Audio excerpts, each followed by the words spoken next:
We are quorate with 3 members, but we are still waiting for Alison and Alan. Okay, thank you, Natasha. Well, we'll make a start. Can I confirm that Democracy are trying to get in touch with Alan Pearson? Yep, that's right. Yep, we will try to contact the 2 members that aren't here. Okay, thank you very much. Well, we'll move forward. We'll make a start, and we may adjust the agenda as we go along. Whilst Alan joins us, and obviously, fingers crossed he will be. He has tried to ring me twice, so I know he's trying to join almost certainly. So apologies for absence. I'm not going to give Alan's apologies. We hope he's going to be here, but make it clear he is trying to join. Minutes, members, to confirm the minutes of the Cabinet meeting held on the 18th of November 2020. I'm happy to move those. Councillor Higgins, will you second? Yep, happy to second. Thank you very much. Moving on to a brief introduction as well. I forgot the introduction, to apologise. It's for the purpose of record of attendance. I confirm that the following members are present and participating in this remote meeting. Councillor de Burgh, Councillor Freya Jones, she's not with us either yet. Councillor Higgins and myself, which makes us quorate in spite of Councillor Freya Jones and Pearson not being with us at this moment in time. Just to remind members participating by remote link who declares an interest in any item of business in terms which requires them to leave the room must ensure that they cannot be seen or heard during the agenda item. This shall be confirmed by Democratic Services. This member of staff will thereafter confirm to the remote member when they may rejoin the meeting. Should any aspect of the conference link fail during this meeting, I will call a short adjournment of up to 5 minutes to determine whether the link can be quickly re-established. If the link cannot be re-established, the meeting shall be adjourned to a later date. In the event of link failure for individual members, the remote members will be deemed to have left the meeting at the point of failure of the equipment. And if the link cannot be re-established before the end of the meeting, then the presumption will be that the meeting should continue to deal with the item, providing the meeting remains quorate. Should the meeting no longer be quorate, the meeting shall be adjourned, and any remaining items of business will be deferred. If the individual member's link is successfully re-established, then the remote members will be deemed to have returned at the point of re-establishment. I would ask members to indicate their wish to speak by raising their hand using the raise hand tool on Zoom. I will then invite each member in turn to make their contribution to the debate. Before proceeding to the vote, I will ensure that all members... Yeah, I'm on. Okay, thank you. I will ensure that all members and officers have no further comments by confirming that no hands are raised. I will ask each member to indicate when asked whether they are voting for, against, or abstaining. This will be recorded by a Democratic Services officer who will confirm the outcome of the vote. Any member who has been absent for the debate on a particular item due to link failure must abstain from the vote on that item. We've had apologies for absence, Councillor Pearson. We didn't give yours because we were told you were on the way. So welcome, Alan. We've confirmed the minutes, so we move apologies, on. Apologies, Chair. Something wrong went with the link. Apologies. Yeah. You're here now in time for the meat of the business. Yep. Declarations of interest. Over to you, Alan. Declaration of interest is I'm a county councillor, and if anything within reason comes up, then of course there's a conflict. But if it's the road, there's conflict everywhere with that. But we'll sort that out later. Okay. Oh dear. Okay, I too have a personal interest as a county council member, being a member of that authority. I don't believe there's any matters being referred from scrutiny committee. Is that correct, Natasha? Yes, that's correct. Okay, thank you very much. Well, we move on to the meat of the agenda now. I'm going to invite Dawn Garden, Director for Corporate Services, to summarise the report, performance reporting for Q2 2021. Over to you, Dawn. Yes, thank you, Leader. So the report puts forward the first performance report for the current year, 2020-21, with an updated set of corporate performance indicators under the new corporate strategy. In addition to information on complaints, so these have been incorporated, so you've got the full suite of not just performance indicators but complaints information as well, and then they can be considered alongside each other. There's a lot of information in the appendix, and they've been summarised in the covering report. The information will all be supplied to scrutiny later this month, and then they can consider that when drawing up their scrutiny plan moving forward. I'm happy to take any questions. Thank you very much. I'd just like to make a few comments on the corporate performance. I will say this, the performance report, it's probably the most important reports we get at Cabinet, actually, and yet there isn't a lot you can say about it at the end of the day. It is a measure of the council performance, and it's the barometer of the council as I see it. Just take yourself back, though, 2 years ago, we didn't even have this reporting mechanism. So it goes to show how far this council has moved, especially with the cabinet model. Quite interesting when you report, there's lots of things you could mention. It is the first corporate performance report measuring performance against a new corporate strategy that came in earlier, of course. And so that has to be noted as a strong point. Just looking over the page, just to mention one or two things. We did approve the new corporate strategy in September, I think, going from memory, and adopted the strategy. Corporate measures have been created.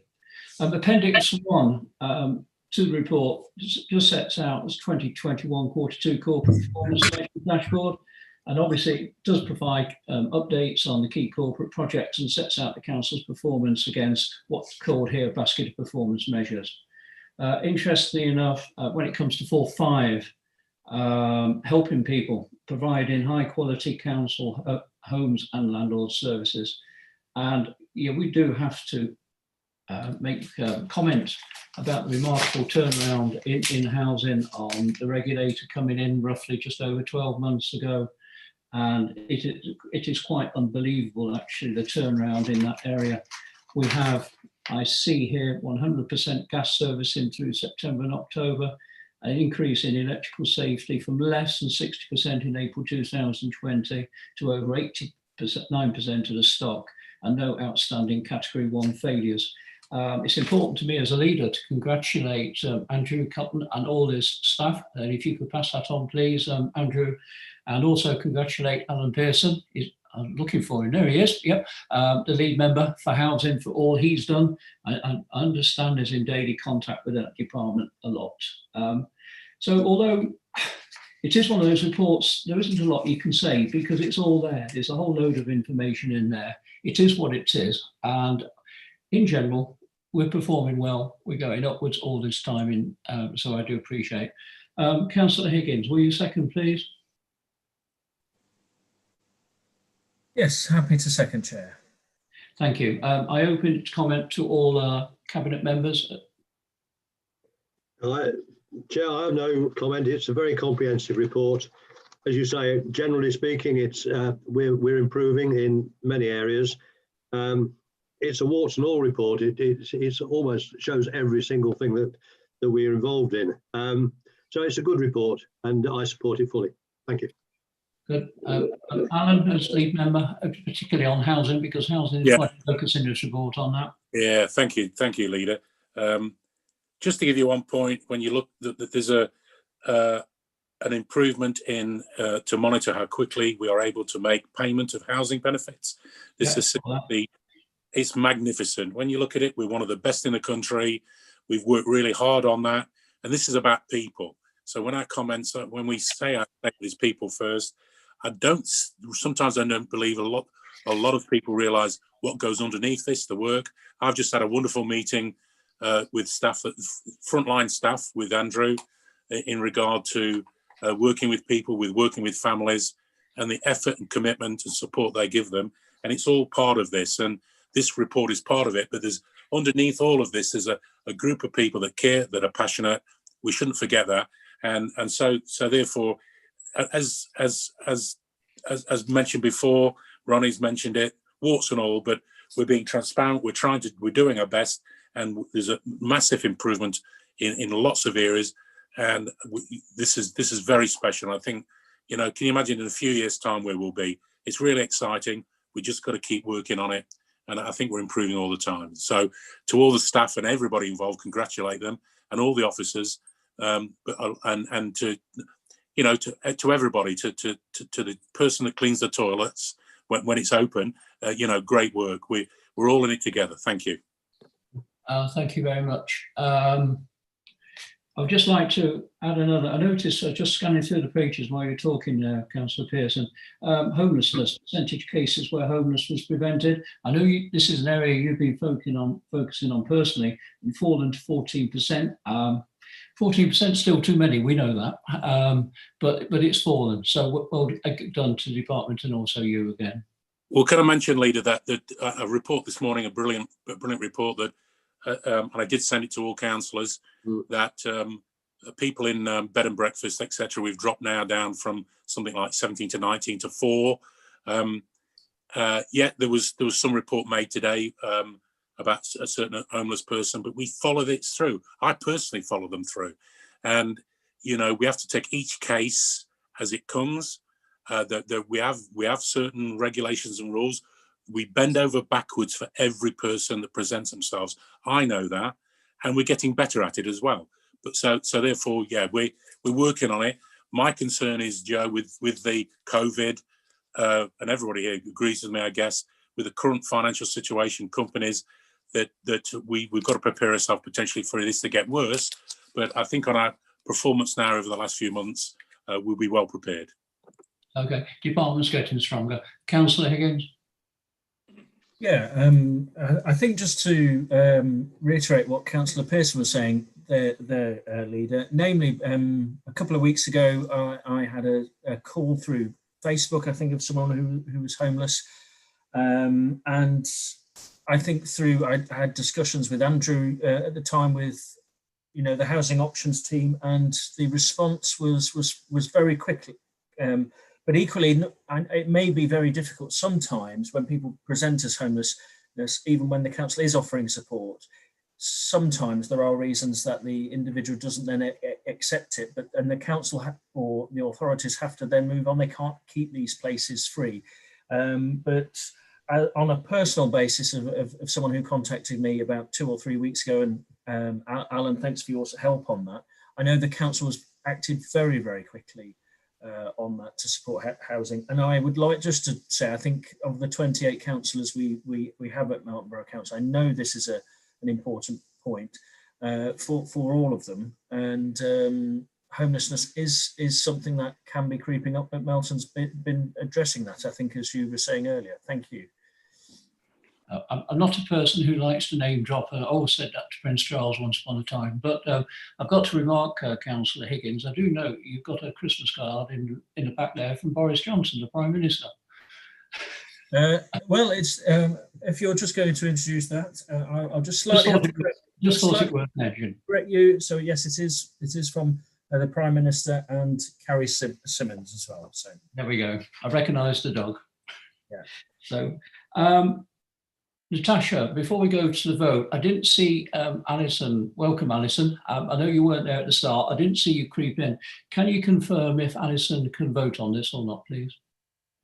Joe, because the recommendation is just to note, we just need a proposer and a seconder, and then you can confirm that Cabinet have noted the report, so we don't actually need to go to the vote at all.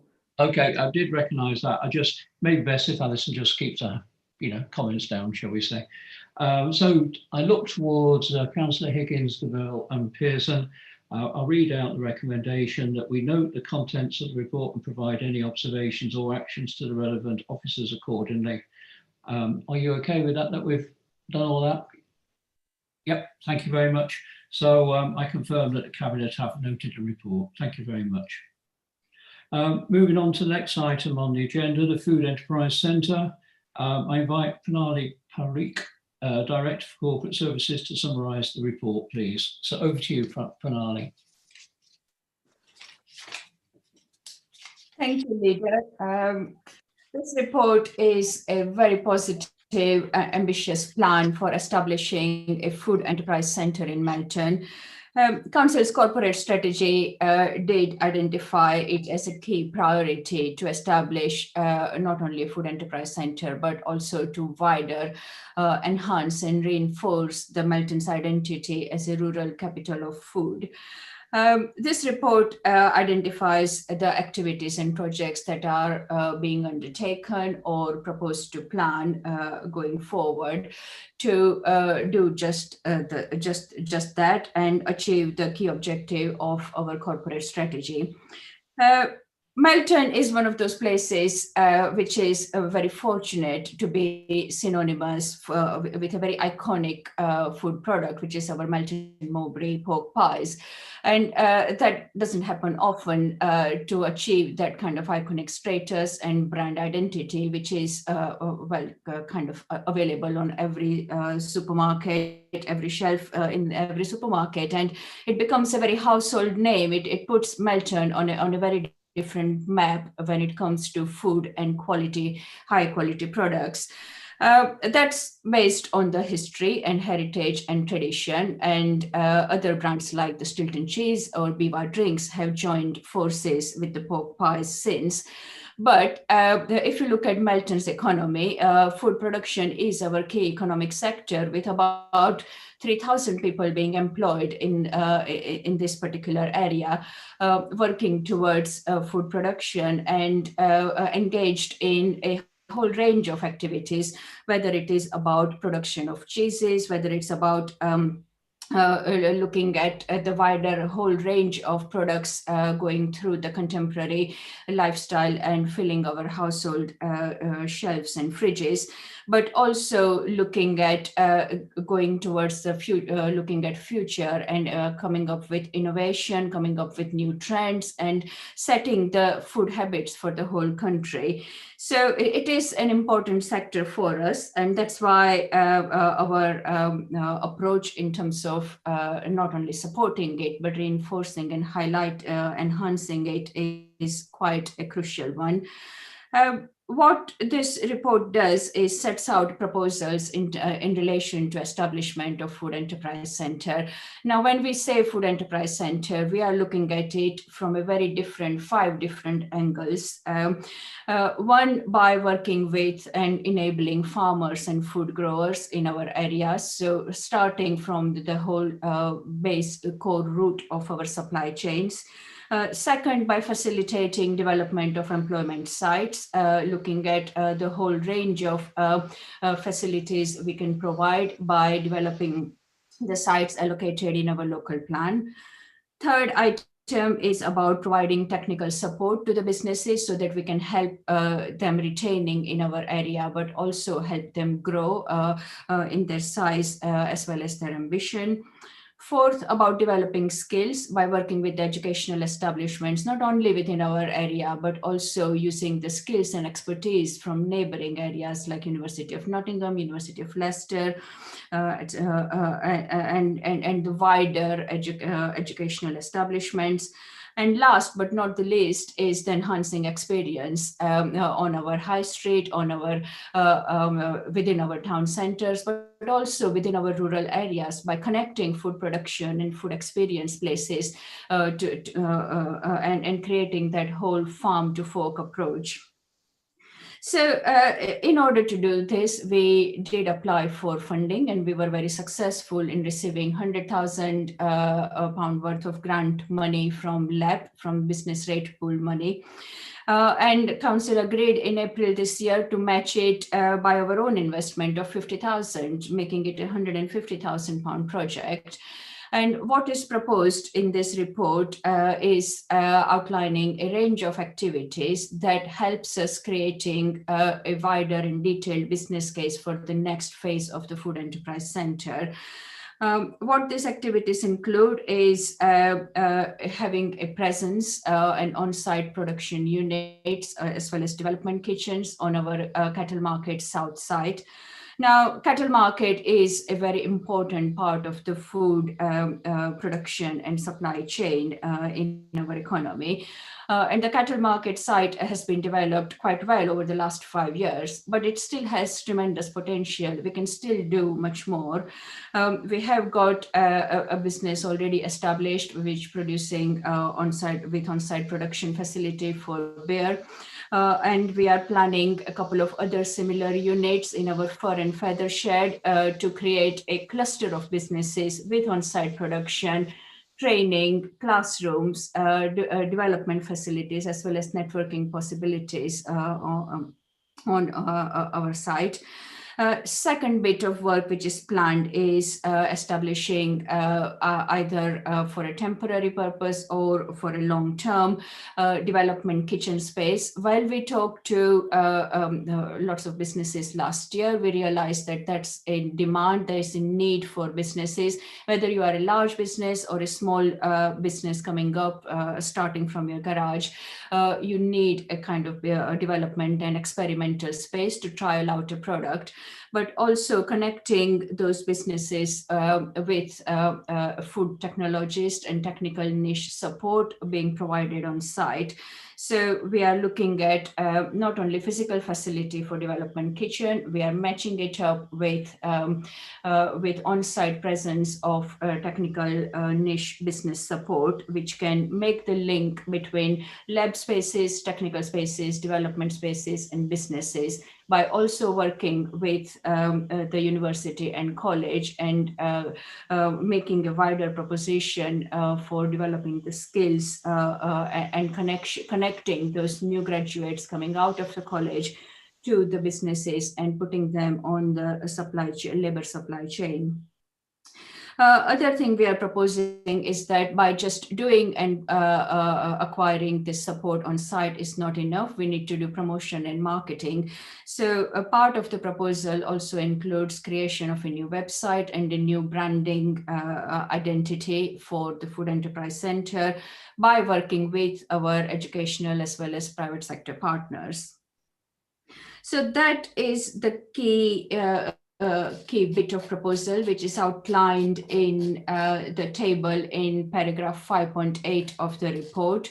Of course, we can't do everything on our own, and we will be quite reliant on the success for this project by working with our partners, such as Brooksby Melton College, as well as the Melton Mowbray Market, who have been working with us on this. The external partners as well, we will need to work with events operators. Cattle Market South site is known for hosting food festivals and wider events throughout the year. During COVID, it has suffered, of course, but part of the proposal is to provide better infrastructure on site so that even during, even during next year, we can hold events in a COVID-safe environment. Also, the proposal is to look at working with the wider business arena, whether it's the food, whether it's Chamber of Commerce, Federation of Small Businesses, or local enterprise partnership, to provide a wider package of business support to the businesses in this particular sector. So that covers the main part of the proposal. Of course, this will help us create the detailed business case for the next level of investment, which we will need to seek future funding opportunities for. But by doing this work, the key objective for this work is to take Melton's identity of being rural capital of food to the next stage, to create new entrepreneurship and new skill sets within food and food production sector for future, but also engaging the contemporary residents and visitors in this food experience and food production activities within our area, and connecting it to the wider work we are doing, such as production of our destination maps, production of our new website for Destination Melton branding, as well as the wider grant support we are looking at for supporting rural pubs in the wider Melton area. So this proposal links all those different aspects together to highlight the status of Melton as rural capital of food. Thank you. Okay, thank you very, very much, Pranali. I turn to Councillor Higgins, who's the portfolio holder for growth and prosperity and deputy leader, to move the recommendations and provide any further introduction. But it's such a comprehensive introduction there from Pranali. I don't really envy you, Councillor Higgins, following that, but over to you. I'm sure you'll do a grand job. Well, I'll throw it away. No, first of all, thank you, Pranali, for that in-depth review, and I think it certainly shows not only with what Pranali's knowledge and knowledge of this particular paper, but the wider economic value that it shows to Melton, and her team have done a very sterling job with this paper.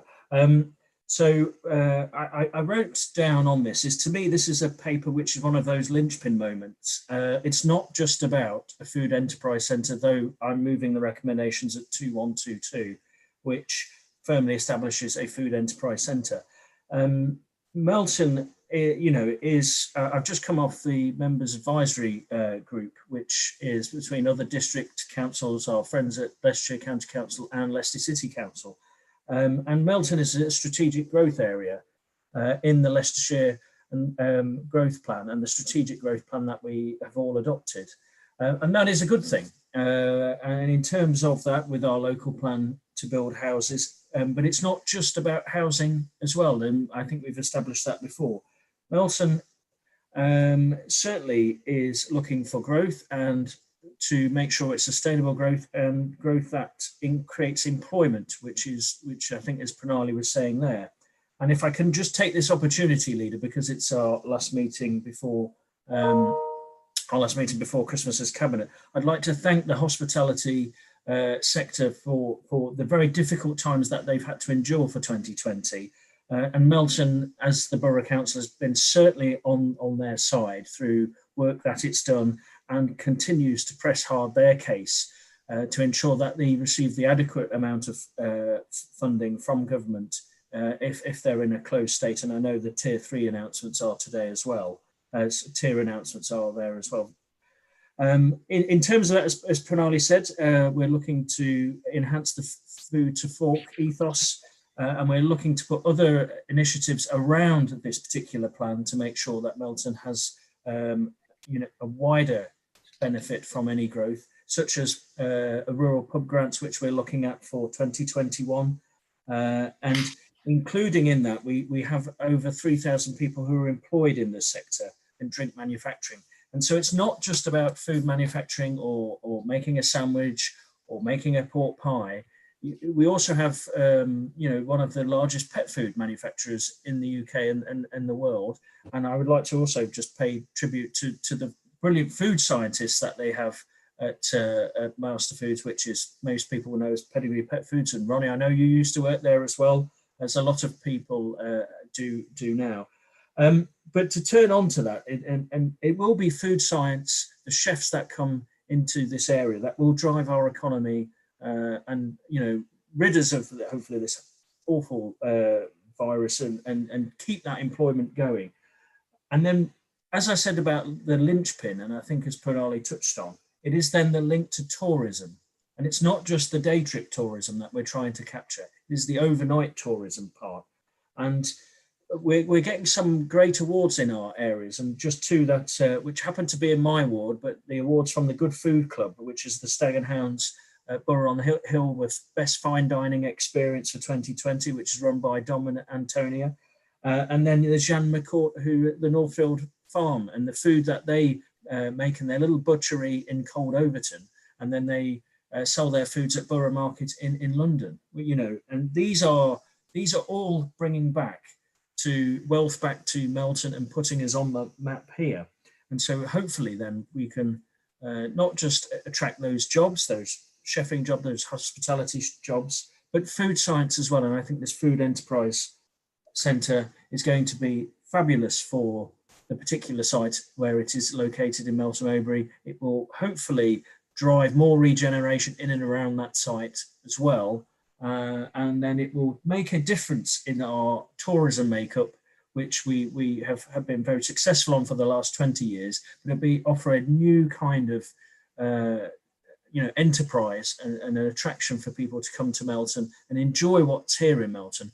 And okay, it might be just some with tourists and boosting tourism, but also the people of Melton as well to enjoy the fine foods, different varieties of foods as well, which I think is going to be one of the leading sectors we're going to have to rely on to help our high street and our town centre. So as I said earlier, happy to move the recommendations and looking for a seconder. Thank you very much, Councillor Higgins. I challenge you to follow Penali. I've now got to follow you, so I've got an equal hard challenge, and I will make no attempt to match up to your comprehensive response there, Councillor Higgins. But what I will say, it is interesting right at the start on 4.1, Melton, the international reputation, and I think it's still the case. Melton is the only place in the whole of Europe that has 2 protected foods, which is, of course, Stilton cheese and pork pie, and that's quite obviously unique. It's the only place in Europe, so no one else can match up to that. So that goes absolute credit to the pork pie makers and the Stilton cheese makers. It was with sad note, by the way. Obviously, we all noted that Webster's have just shut down just before Christmas, and we hope that they will be back on full stream very shortly. I would just like to comment, also turning over to the next page on page 42, the Food Enterprise Centre. I mean, it's just wonderful, this is, isn't it? And especially in a post-COVID situation like we are, to grow, to work with the NFU, to support the farmers, to the employment side for food production businesses, enterprise, provide niche technical business support, infrastructure, innovation, working with the University of Nottingham and Brooksby Melton College for developing skills and experience to create and enhance the environment for food experience in the town centre. All good, strong stuff. I personally think it's an absolutely great report. But I looked at my other 3 colleagues on the count. I see Councillor Pearson. I see you got your hands up. I know you got the facility working this time. Is it a genuine hands up, or did you get down that time? Yes, it is. Yeah.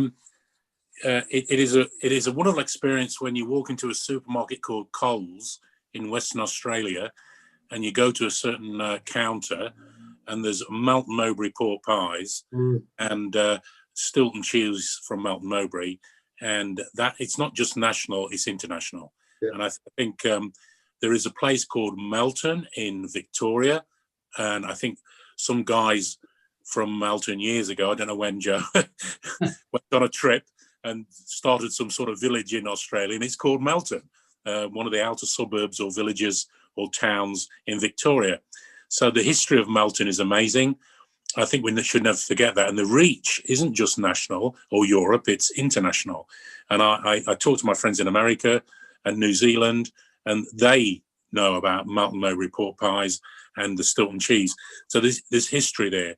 And I think this is very exciting. I obviously give it support. And I love pork pies and Stilton cheese, so how can we go wrong? But food is a growing industry. It is an industry that is done well, is successful, and I just hope and I know if we get it right that this will be very, very important for Melton in the future. Thank you. Thank you, Alan. I have Councillor Fair-Jones and then Councillor DeVille.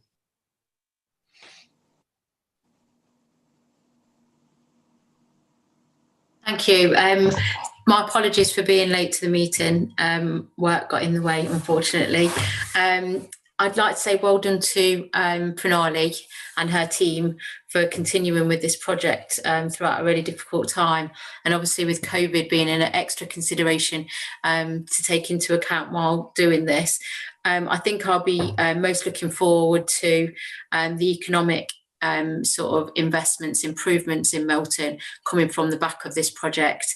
And it's quite exciting from the early days of talking about a rebranding of Melton Mowbray and looking beyond what we've already got and making that message reach out further just to improve our economy, because there were some discussions we'd had quite a few years ago to actually now with this concept of the Food Enterprise Centre.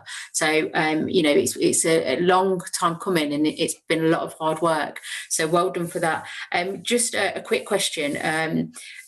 so far, have you had interest from other businesses and partners showed a positive interest in the project to date? I know you're looking for the next steps to exploit that a little bit further, but just curious as to who's already shown that interest and looking to work with us on it. Thank you. Who's that question to? It could be to Lee or it could be to Pranali. Okay. Okay.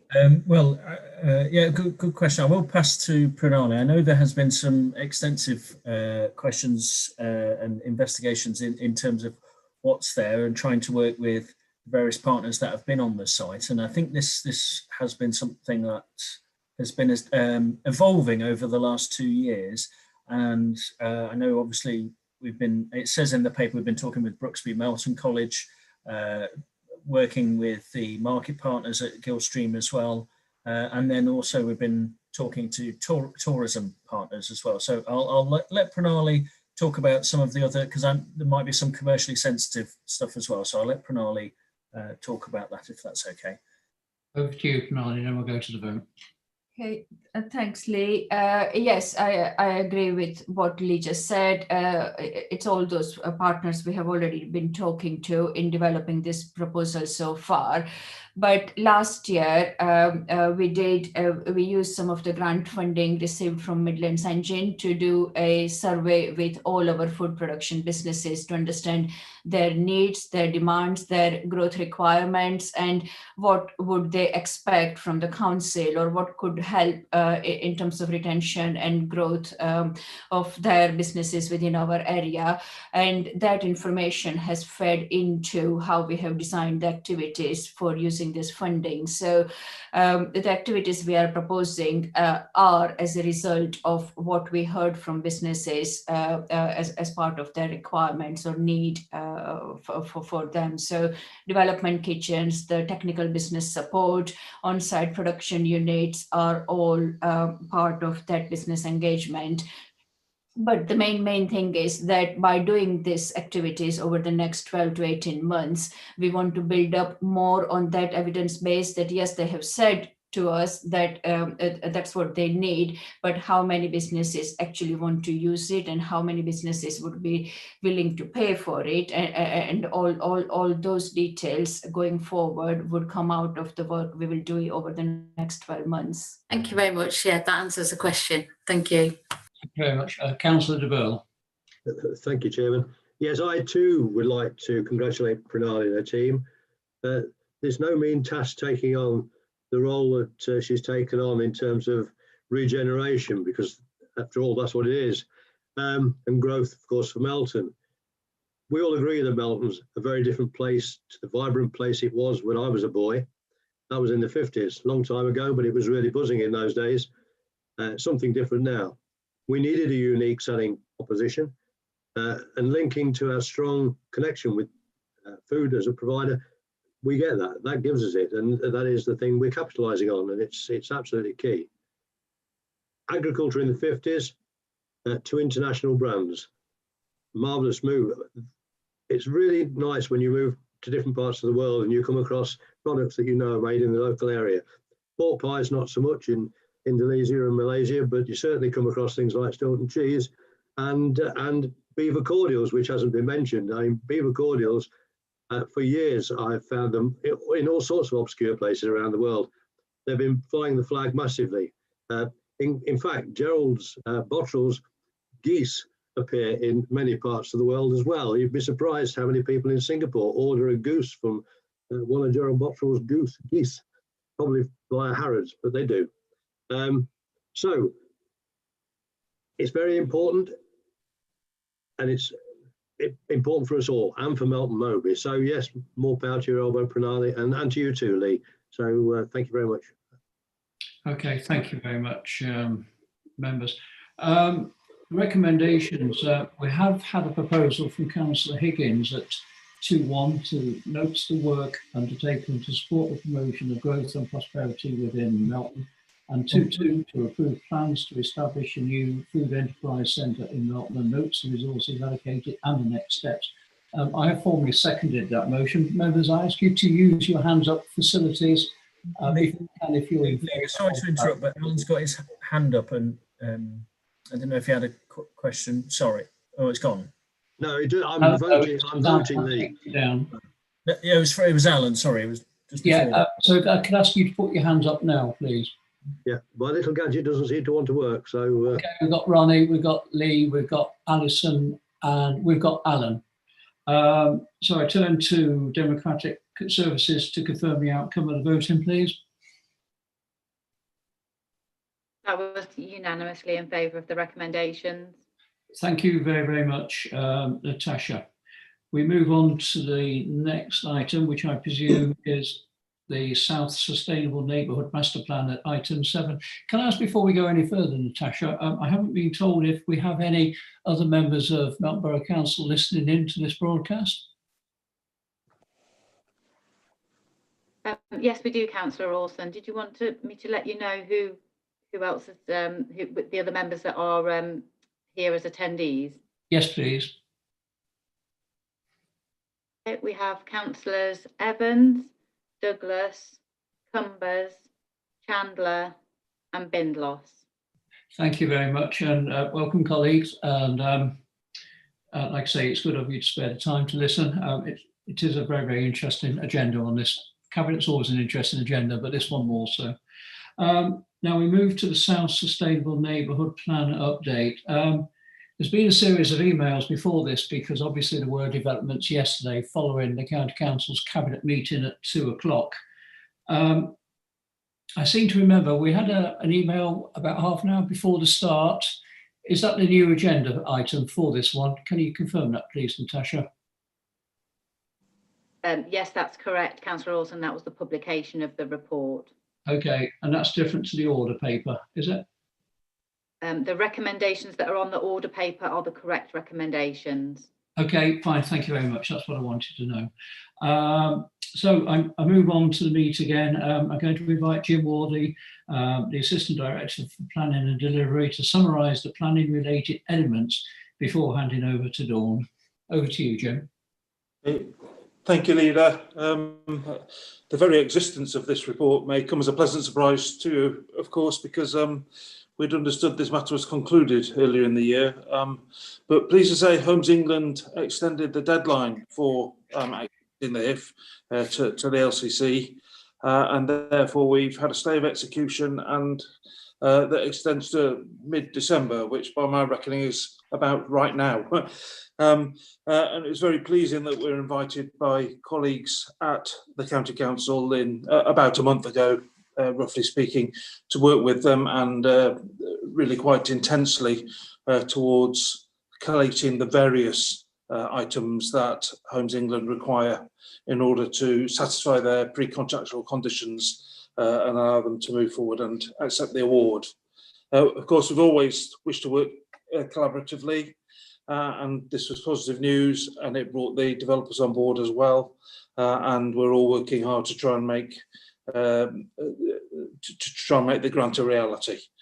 And on that topic, I thought you were referring to earlier, Leader, but you should also have had different emails from us in the last couple of hours from two of the major landowning interests in the area and a third major prospective employment developer with an interest in the area, and they're both expressing their strong desire to have this matter concluded and committing to working with us meaning ourselves and the County Council, going forward to try and conclude this project. So hopefully they've arrived with you. So if it can be more direct, that should be an email from Davidson's, an email from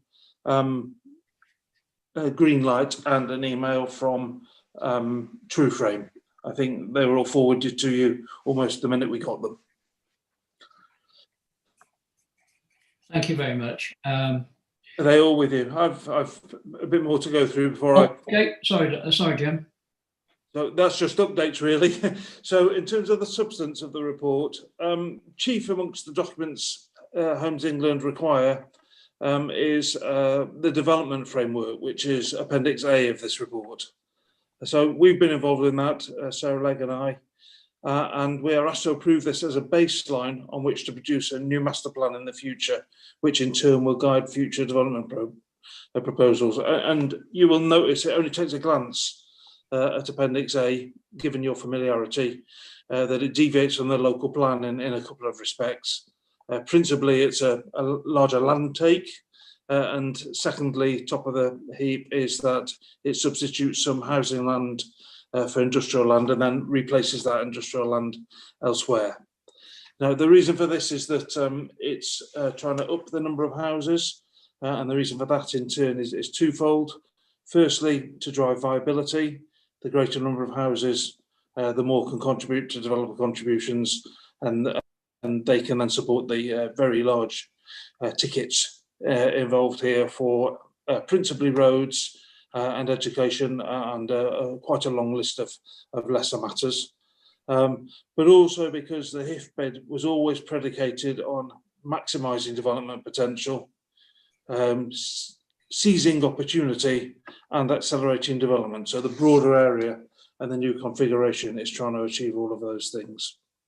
You'll note in the report that involvement in further documents as well, that all come together to form this package for Homes England. The viability work and planning strategy, which is the means by which permissions will be secured as opposed to anything sounding like a spatial plan, and a delivery strategy, which is the timetabling of development, all of which we've been involved in and are very close to completion. Indeed, I think the final crossing of T's and dotting of I's on the planning strategy was just this afternoon.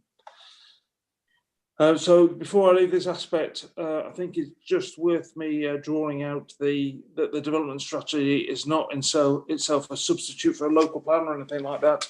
It doesn't have the power to allocate land, and those processes are left intact. Planning applications or review of the local plan, and we've speculated even whether there's a role for a neighbourhood plan in the report, still have their role and still are the principal tools by which land is allocated. And we'll have to go through those processes to make those things acquire that high status in terms of planning law. We've explained a little bit more, we've explained that stuff in rather more detail at paragraphs 5.4 to 5.7. It does get a bit technical, so here, if you have questions, I'll do my best to answer. So turning now to very recent events, and the leader alluded to it just a moment ago, which was the meeting of LCC's cabinet yesterday afternoon. They similarly considered the issues presented and where we are in terms of the Homes England grant. And the outcome of this meeting is included as Appendix B in full. That's taken directly from their own website. It's really pleasing that we're in common ground on just about everything, certainly everything that I've just spoken about. But there are issues around the financial arrangements between the authorities. And it's at this point that I need to hand over to Dawn, who will explain the details. Thank you very much, Jim. If I could hand over to Dawn, Director of Finance, please. Over to you, Dawn.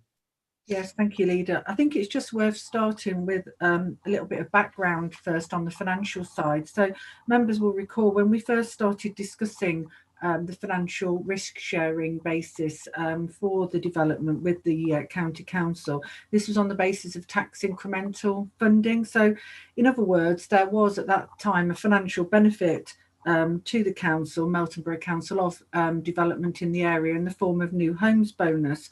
And what we were working on was an arrangement where we would pass on a portion of that gain to the County Council should there be a need to underwrite any shortfall, also with a cap.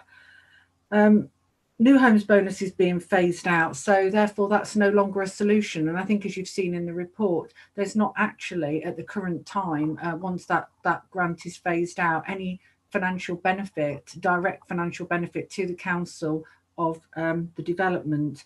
So what's being asked of us now is to underwrite the financial risk, and that's both market risk of development not happening, but also developer risk of the contributions not being secured from our core funding we receive. And that's out of proportion to our resources. So, you know, whilst you can analyse and look at that financial risk, and actually, you know, it could be the case that that isn't ultimately, doesn't actually arise. It could be phased and tried to be mitigated. But ultimately, at the end of the day, what we're being asked to do is underwrite the financial risk at a level that if it was to arise, and there is always that risk, it would mean that the council would not be financially sustainable. The council, as you know, has limited reserves on which it could fall back on to use, and therefore any payment would need to be borrowed, and that debt would need to be serviced from the revenue budget, and that would impact on our financial viability and also the level of services that we could provide from that, what is core funding, essentially. And that would mean that in order to service that debt, members would need to look to redirect or ultimately reduce your current service levels. So the limit of the cap that we're looking at is 1 million as being an affordable level or an equivalent revenue amount based on what that debt would be to service. And whilst that level does not provide the kind of level of funding or underwriting that Leicestershire County Council would want to see, it does ultimately, because of the scale of that in proportion to our budget and our finances, it does still create that incentive on this council to ensure that that development happens as much within our power as possible. So I think I'll leave it there, Leader, and I'm happy to answer questions. Yeah, I've got one question, Dawn. Could you please outline your role as a Section 151 officer to members who might be listening?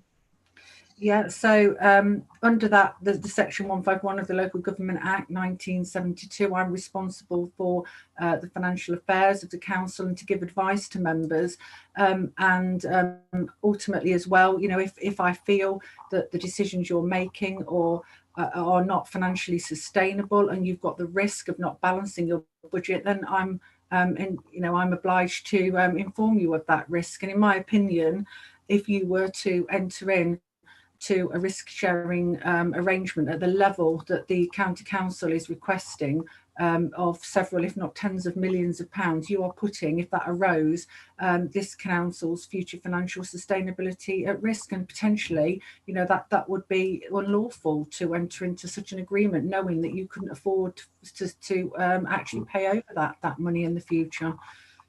So just to be crystal clear, so for example, if the county council, I just pluck a figure out the sky, let's say £20 million, if they were asked us that sort of funding, you are suggesting you would be faced with a question, is it serviceable? And as you've already stated, basically anything over £1 million would be, so 20 million is way off the scale effectively. You would inform us, and it would be an unlawful decision if we decided to go with that sort of funding.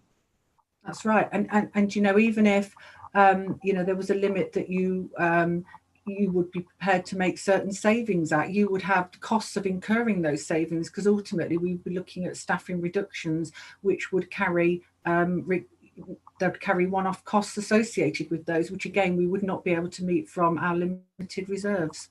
Okay, well, thank you for that explanation, Dawn. I'm sure members here and also listening, and also members of the public will be crystal clear on the situation that Melton Borough Council finds itself in now. Now, as leader, we do have recommendations at 2.1 A, B, C, 2.2, 2.3, 2.4. I'm very happy to move those recommendations, but it's important to do just say a few words, actually.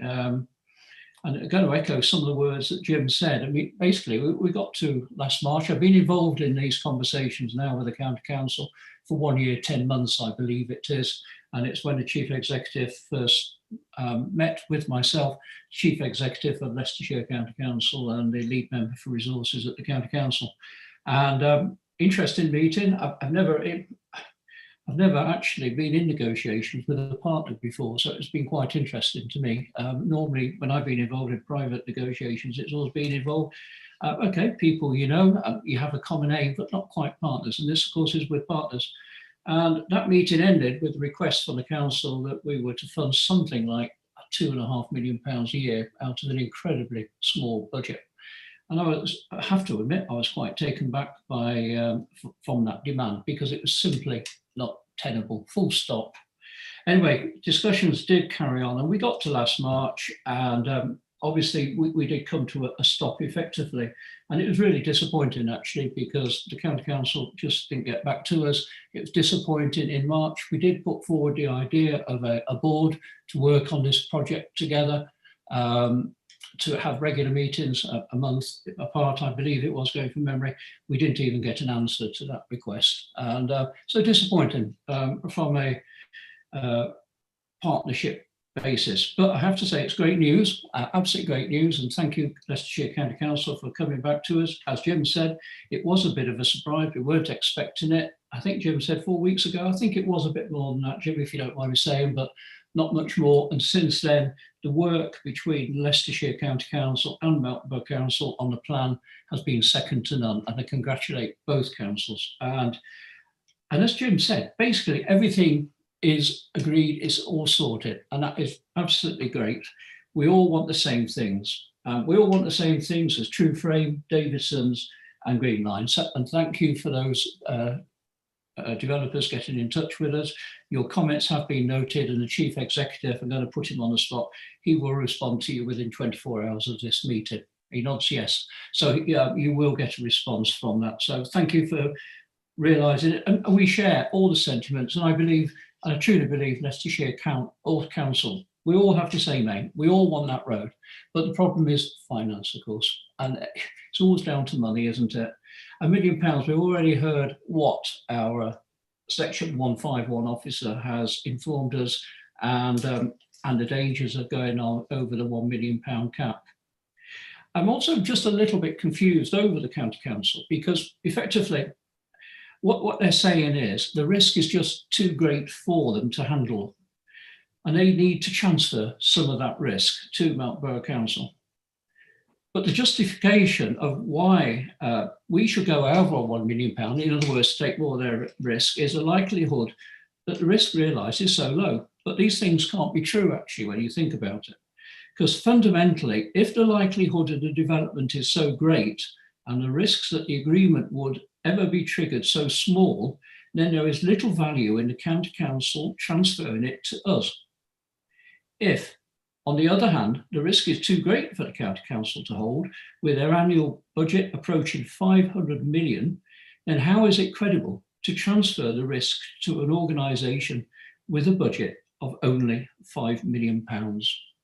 And it's a conundrum, and I don't quite get where the County Council's coming from that. I have been clear to the Chief Executive, also to my Section 151 officers, and also members of my group, that 1 million is a cap. It is an absolute cap. We cannot go above that. You've heard the advice from the S151 officer. This was put forward to the County Council in letter before their cabinet meeting. So they took their decision yesterday, knowing quite clearly that we would only have a £1 million cap. I am due to meet with the Chief Executive and the Chief Executive of Leicestershire County Council and the leader of Leicestershire County Council. Chief Executive, if you could just remind me who it is, but it's effectively Homes England. Yes, Leader, it's the Director of Housing Delivery at MHCLG and representatives from Homes England with a view to discussing the current position. Yeah, we are waiting. It could have come in whilst we've been in this meeting, I know, but and hopefully that meeting would trigger something. It was interesting to note in that email, Chris Pincher was copied in, and he is the Minister of State, I remember. So it's pretty obvious, almost certainly our MP, Alicia Hearns, has triggered this meeting, I suspect. So many, many thanks to Alicia. She also wrote an email to Leicestershire County Council. Unfortunately, it wasn't read out at the County Council yesterday. It is a matter of record, though, now, supporting Melton Borough Council in our stand. So thank you to our MP. I have moved that motion. I look for a seconder and I look to Councillor Higgins.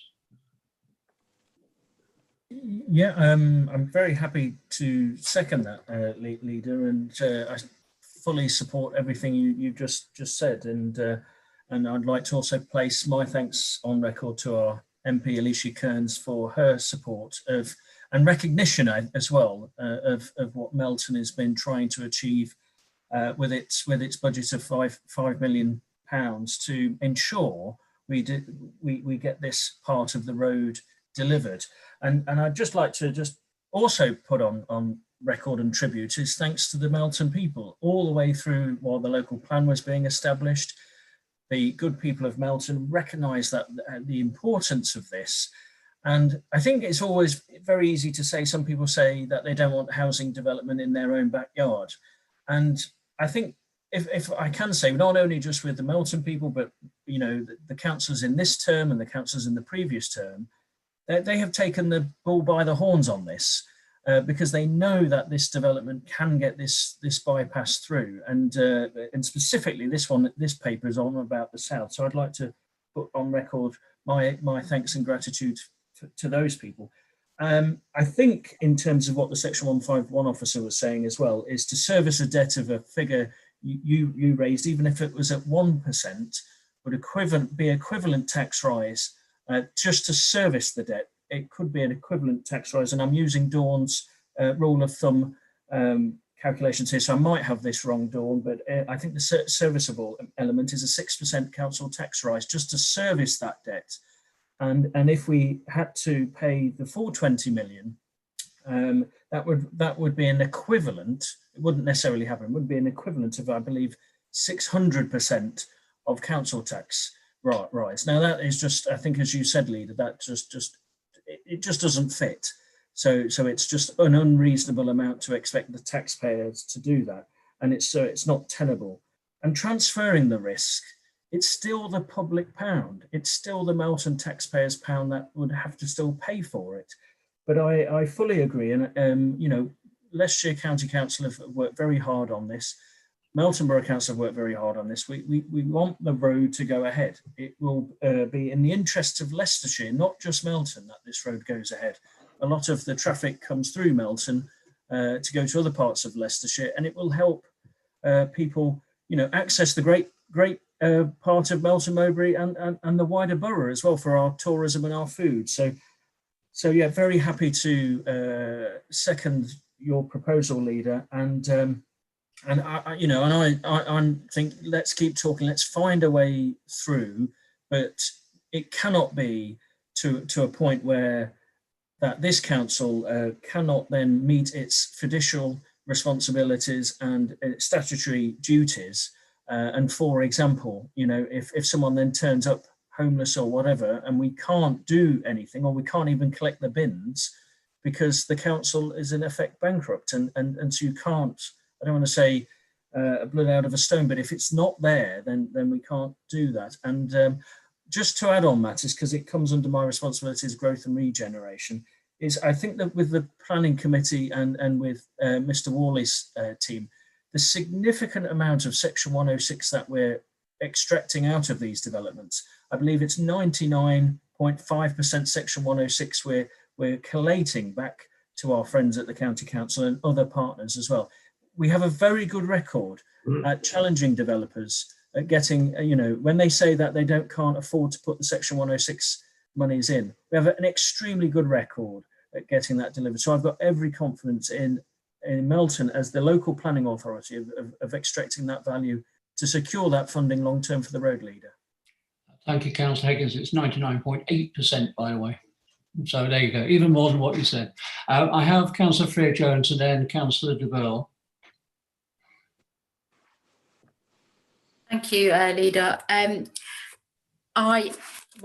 With all of us, appreciate the tough financial position that the LCC find themselves in, and being a little bit anxious of the level of risk they feel they're undertaking. Initially, the plan saw the road being built alongside the development, so we were looking at this like 10 to 15 year span for this that was sort of plan A being built anyway. The southern section with the HIF funding was quite a surprise to the residents in the south in my area, and we were really pleased because most of the residents wanted a road being built before the houses, so we were really quite surprised. Yes, we do want the road first, but we have got the plan to have the road built anyway, so it's not like we're going to lose the facility to have that link road altogether. And I still remain hopeful that we've still got time to find a solution, because obviously both the LCC and NBC want to work together to make sure we can realise this HIF funding and make sure we can get the road that everyone wants. So it was just really a statement to say, let's hope we can come together and find a solution. Thank you. Thank you very much, Alison. My memory tells me, and I looked to the Chief Executive to nod yes or no, but I believe it was a decision from LCC unilaterally to apply for the HIF when it came along. Am I right on that? It was ultimately a matter for them, leader, but it was something I know we supported at the time, obviously as a delivery partner to it. Okay, hopefully that helps. Councillor de Bell. Thank you, Chairman. I am aware totally of the financial implications of this whole process, and I'm absolutely sure that Leicestershire County Council are fully aware of it too. I'm appalled that they're sticking to the position that they've taken. The amount of work that's gone into the project, the importance of the project to the whole economic development of Melton Mowbray is so high that I think that, and it's their responsibility as well as the Highways Authority to deal with this matter responsibly for the population. It is their job. So bottom line, I'm appalled. I support our position totally. I think we should hold our position and keep moving forward and looking for that way forward. Thank you. Thank you very much. Councillor Pearson, you got your hand up? Yeah, sorry, I'll just topping my water up. I'm getting thirsty. Yeah, look, it's a difficult situation. I'm a county council like you, Joe. The county council is a situation where it feels at risk, funding, etc. We accept that. We've spoken to it. My concern is I think we're a bit of a trial case. We're the first cab off the rank to these new concepts and ideas. And I do feel other districts wouldn't accept it either. It is a change, and change is difficult. So I support everything we're saying. We can't put the way we work in Melton at risk. And I do agree with everything that's been said, but we just need to take it into the big picture of Leicestershire. There is issues, the fear of funding, as you're aware. For all these years, they've spoken about fear of funding. We've made no headway, which is frustrating, but we've made no headway. So we're one of the lowest funded councils or county councils in the country. But when it comes back to the district, and I hope people listening to this and understand that from a Melton point of view, this isn't, we want the road, we want to work with the county council, and I work between the two, but I do feel, again, I'll emphasise this, we're the first cab off the rank. They've not done this before. I'm sure, Joe, you speak to the other district leaders, and I just feel that how we handle this is very important. I am concerned that it's a difficult situation for us all to look at both sides. But from a Melton point of view, we can't put Melton and the residents at risk and this council at risk because it does a good job. And again, I emphasised earlier, I think Councillor Lee mentioned about homelessness. The hub, when it came to the COVID, did a brilliant job. In fact, we've been recognised throughout the county, if not the Midlands, how well we responded to that situation. Local democracy is crucial. We're not a unitary, and I support local democracy, local decisions, and that's why I support this. Thank you very much, Alan. If you could ask Councillors Pearson and Higgins, take your hands down, please. It disorientates me. I'm really sorry about that. I'd just like to say before we go to the vote, Councillor Pearson's absolutely smack on here. we've had 10 years of austerity. Savings have had to be found from local government, as we all know. Leicestershire County Council have led a national campaign for fairer funding. As Councillor Pearson said, it has still got to bear fruit. It's always going to be next year, and it keeps getting postponed and postponed and postponed. And here we are, 10 years of austerity. And that's the basic problem both councils have got. They're both desperately short of money. I mean, this council receives 40% less money than it did 10 years ago, or is it 42%, something like that. Now, if people who are listening to this in their household budgets had to make do and basically supply exactly the same and maybe better things to their family with 42% less money, I think most people would struggle. But that's what councils have done, and they've done well. Leicestershire County Council do face £600 million of spending for schools and highways. It's just a huge amount of money, just huge. So we get where they're coming from. But the reality is, we are not the highway authority. We are not the education authority. We have our own core services. We have our own statutory duties to fund. The £1 million, I do understand from discussions, the County Council want us to lift that cap, but as been said quite clearly by Councillor Higgins, even to service that, that would be 6% per annum council tax. That's technically against the law. Now that means core services would be cut, and all the good work that we do for people that Alan's talked about in Melton Mowbray would be cut. And it's strange, you know, you move on 2-3 years from now, let's say we did vote for £20 million and that amount of money. Sorry, Dawn, you have to close your ears to this part, but we did that, and in 3 years' time, a lot of members of the public will have forgotten the sacrifices of why this has happened, why those cuts have been made. Now, let's not be wrong.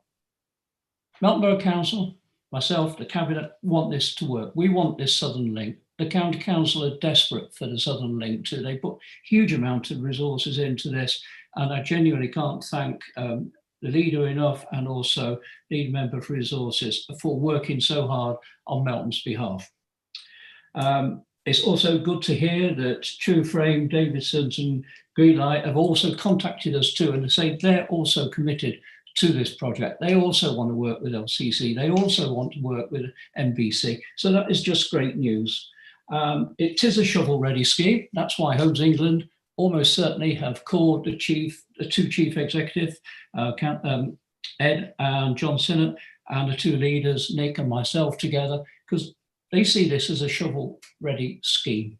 Almost certainly, they probably see it as part of the levelling agenda, as it's called nationally as well. And I want to take part in that, and I want to get this signed and sealed. I just hope that the meeting that John, Nick, Ed and myself have can find a direction, but you can be rest assured Melton Borough Council will do its utmost to make this work.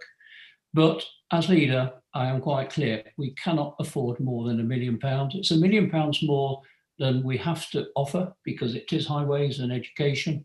I do have some members who say we shouldn't offer anything, but it is a principle. It's a massive principle to us when you've only got a small budget.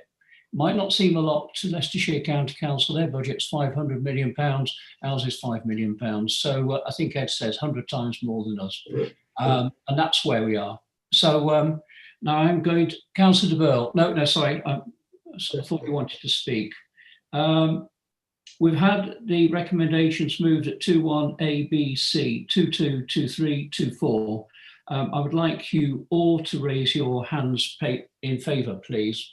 I'll take, so Councillor Higgins, myself, Councillor de Burl, I look to you, Councillor Freer and Councillor Pearson. Thank you very much. So I turn to Democratic Services to confirm the outcome of the voting on this important issue. Yes, I can confirm that that was unanimously in favour of the recommendation.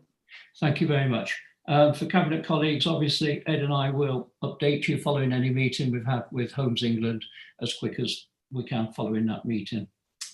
Okay, well, thank you, members. Moving on to the next paper, future provision of ICT services. I'll hand over to Dawn Garton, the Director for Corporate Services, to summarise the report. Thank you.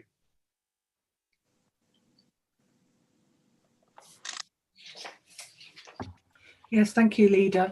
So Melton joined the IT partnership in 2013, and I think it's probably fair to say that following that we saw a significant improvement in our IT services. The underlying contract was subject to a re-tendering exercise in 2015, and the service has really struggled since that time to provide a high level of service, both operationally, but also to help us drive the service forward strategically. We've had a number of reviews, and following the latest review, the proposal in the paper is to continue to delegate the service to Hinckley and Bosworth Borough Council at the end of the current outsourced contract. But then this service will move to a primarily in-house service. At the same time, the proposal is for Melton to take the opportunity to join the web support services on a more formal footing, which in the past we've brought in that service on an ad hoc best endeavours basis. You'll see in the report that there's some one-off costs of transitioning to that in-house service, and we're also suggesting that we sign up for a period of 5 years in order to justify those one-off costs of transitioning.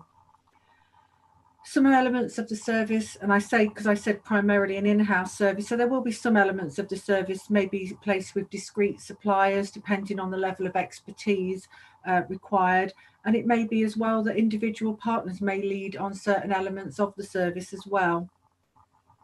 The rationale for that model is that it's affordable, deliverable within the timescales, and will also bring back more control to the partners and enable the remaining partners to build better resilience than it would be if we went alone on a contract. It'll also allow a much greater degree of innovation and focus on the digital strategy, and hopefully help us move forward a lot more strategically than we've been able to do over the last few years. Disappointingly, Oby and Wigston are not going to be continuing with the partnership at the end of the current contract period. The estimated ongoing costs of the service are in line with the existing revenue budgets, and Melton's share of the transition costs have been provided for in the report, and we can meet those from the revenue budget because we already had set those aside. A certain element will need to be capitalised, and there's a recommendation providing for that. We're also working as officers on a suite of governance processes and procedures which will underpin and support the new arrangements.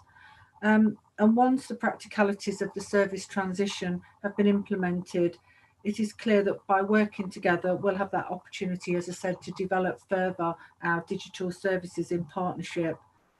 The partnership has an ambition to grow and become an exemplar for all things digital, and the Charter provides a basis for developing this work across the partnership further and stretch beyond just being an operational service delivery model.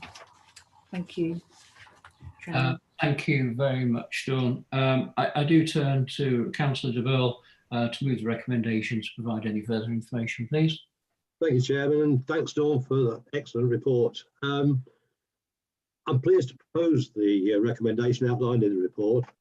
Members, if we are to deliver the service we aspire to for our community, high-performing and reliable IT is an absolute essential. And it's clear from performance figures that this is an area where our performance must improve. You will have seen from the papers that the proposal is to bring the service in-house.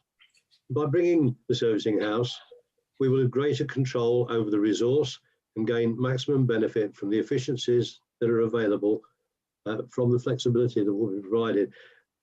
The service provided will be made up of our common requirements as opposed to buying in off the shelf and making it fit our needs, which is what we've done before. Because we will be operating and working in partnership with Hinckley and Bosworth Borough Council and Blaby District Council, we'll enjoy the benefits of that collaboration. I'm comfortable that the close and good working relationship that we have with these two partner councils will continue and develop further to our mutual advantage. Additionally, through joining the web service, we will build capacity in that area, which will, alongside the aspirations set out in the Charter at Appendix 3, will provide good basis for driving forward the Council's longer-term digital aspirations. We'll need to upgrade our website, of course, content, or sorry, the website content management system. And the funding will come through, as Dawn has already outlined, as part of the budget proposals for 21-22. So alongside these proposals, a lot of exciting changes in IT are planned, and I look forward to seeing the benefits of these coming forward. And I move on that note, I move on the recommendations, Chairman, at 21, 22, 23, 24 and 25. If members have any questions, now's the time to ask. Okay, thank you, Ronnie. I'm very happy to second your recommendations. I must admit, I think I'm a bit of a Luddite when it comes to IT. As long as I can just keep using everything, I'm okay. And I seem to be able to manage it quite well. I was at a parish council last night.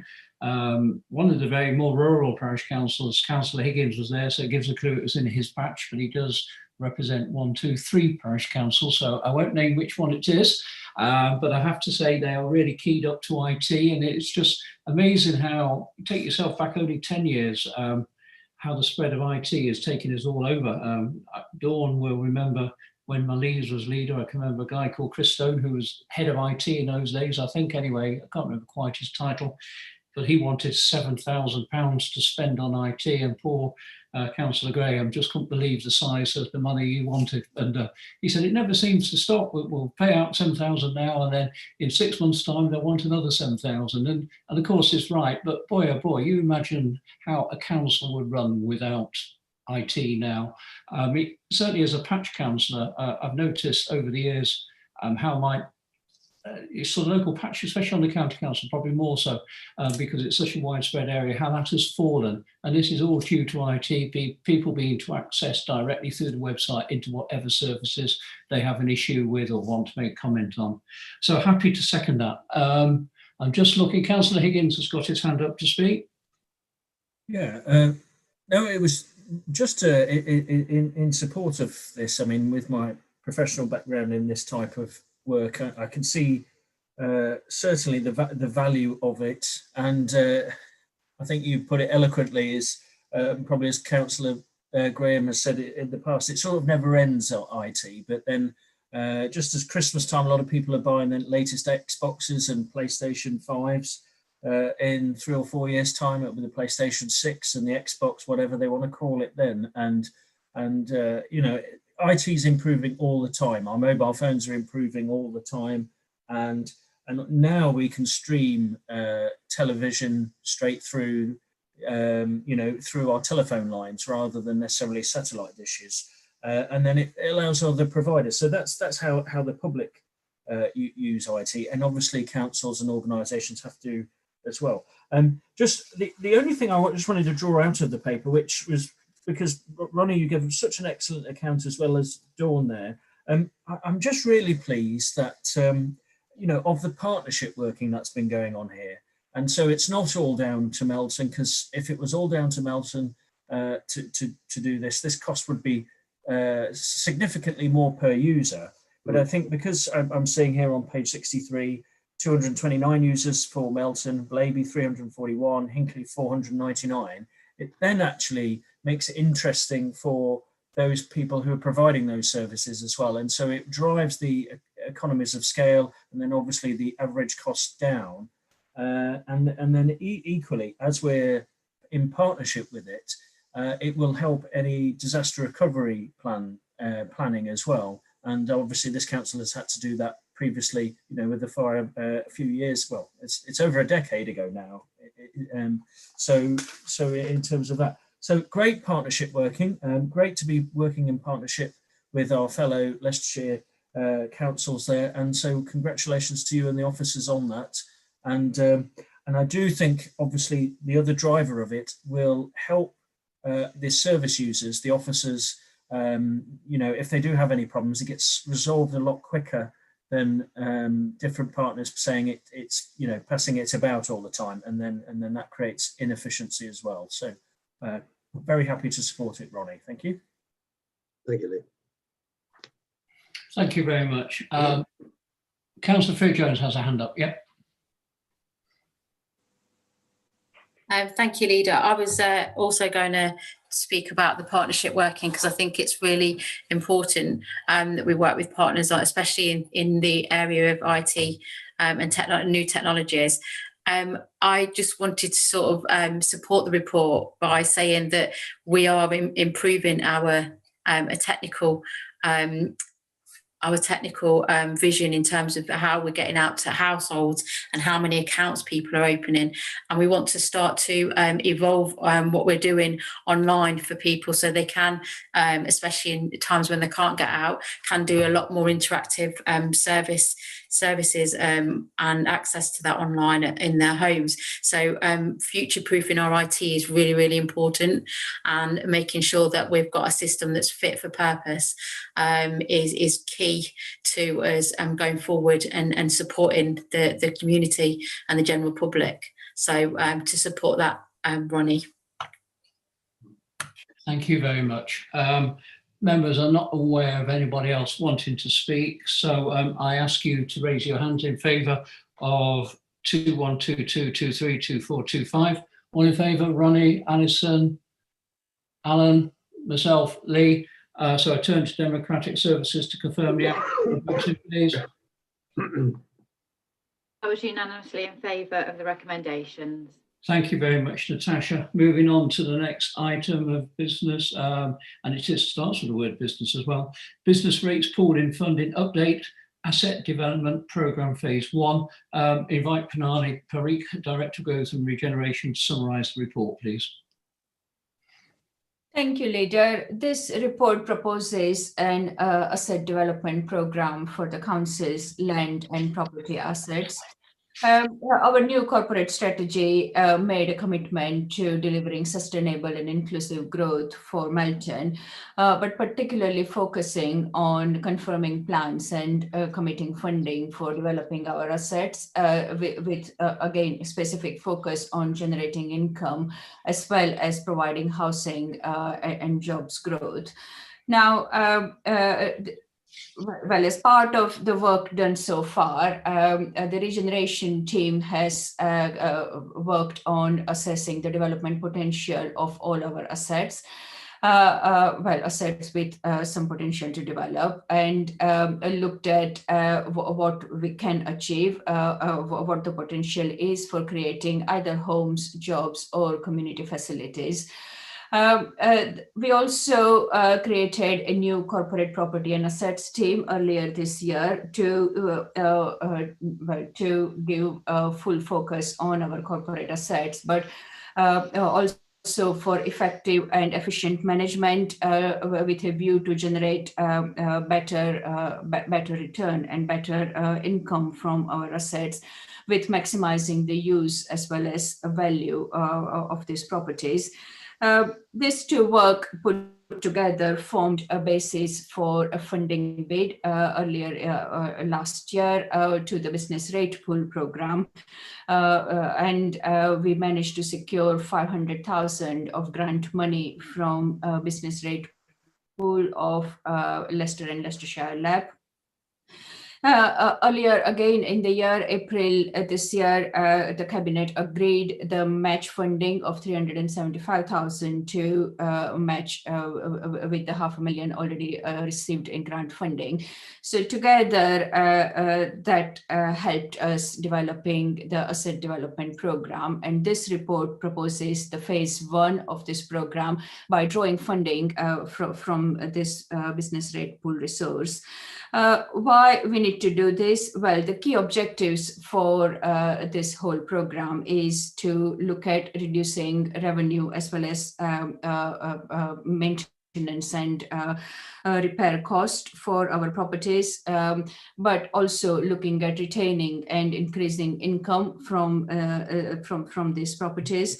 Of course, if we are looking at disposal, then we could generate capital receipt, but we also need to look at explore invest to save or invest to grow business cases with specific focus to enable jobs, homes, or community facilities.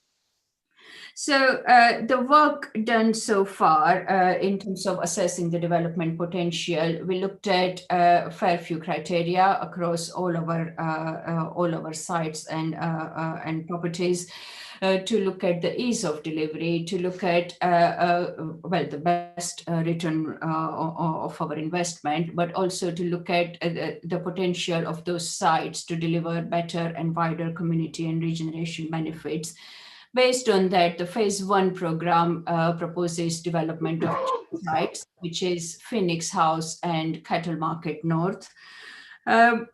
What the report suggests here is that we need to look at the whole program as a portfolio approach with a self-financing model, so that we develop the first phase of sites, we generate some either capital receipt or revenue income with a view to invest it back in the development of the next phase of the properties going forward.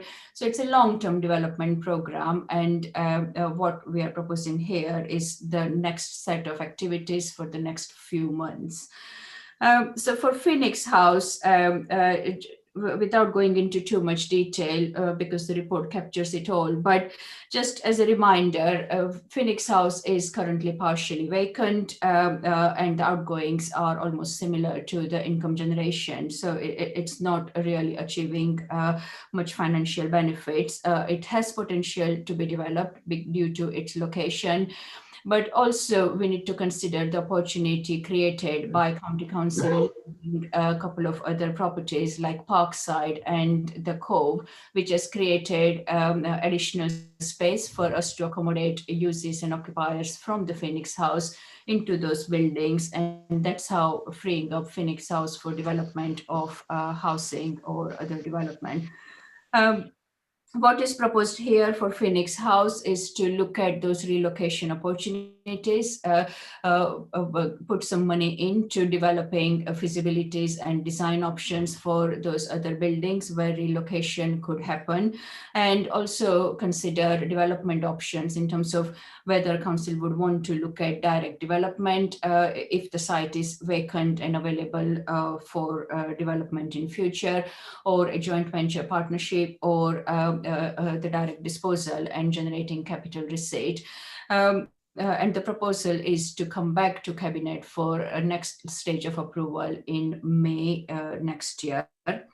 For Cattle Market site, which is the north part of the site, which is already allocated in the local plan, it is proposed to go for direct disposal for that site, particularly with the part of the site which is in clean ownership of the council, and generate capital receipt, which then can be invested either in the development of Phoenix House or any other council's priorities. So without going into much detail, the key proposal is identified in section 5, particularly in the table in paragraph 5.23. And the ask for money is pro rata divided between the grant funding and council's own capital reserves. And that's the main chunk of the recommendation.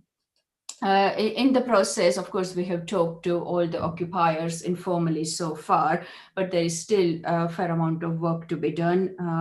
Going forward, the work in terms of the design and feasibility, as well as the commercial negotiations, will include more involvement with all the occupiers of these buildings involved. Okay, thank you. Okay, thank you very much, Pranali. I move to Councillor Higgins, portfolio holder for growth and regeneration, to move the recommendation and provide any further introduction. Again, following your very comprehensive introduction there, Pranali, it's quite a challenge for Lee, but he can do it. Over to you, Councillor Higgins. Well, thank you for that, Leader. To be fair, Pranali and myself have very much done a lot of work on this for a long period of time, and as you know, Leader, so my update on this paper, because it's so strategically important, it may be a bit lot longer than usual. Just in terms of that, I moved the points on the paper, page 78, but I'd just like to make a clerical change because on Cabinet recommendation 2, it says, and it just says set out in section 10, and I believe that should be section 9. I'm correct on that, aren't I, Pranali? Yes. So I'd just like to make that clerical change. The other thing, just before I start as well, I've said on this particular piece for a long time, as you know, Leader, and since we've moved, this project started in the committee system, and I'll talk about that a little bit later, but now we're obviously in the cabinet system, and then setting up the scrutiny committee. I think this, because it's so strategically important, I think the growth and regeneration portfolio would benefit from having the input of our scrutiny committee and our friends and colleagues who are on that.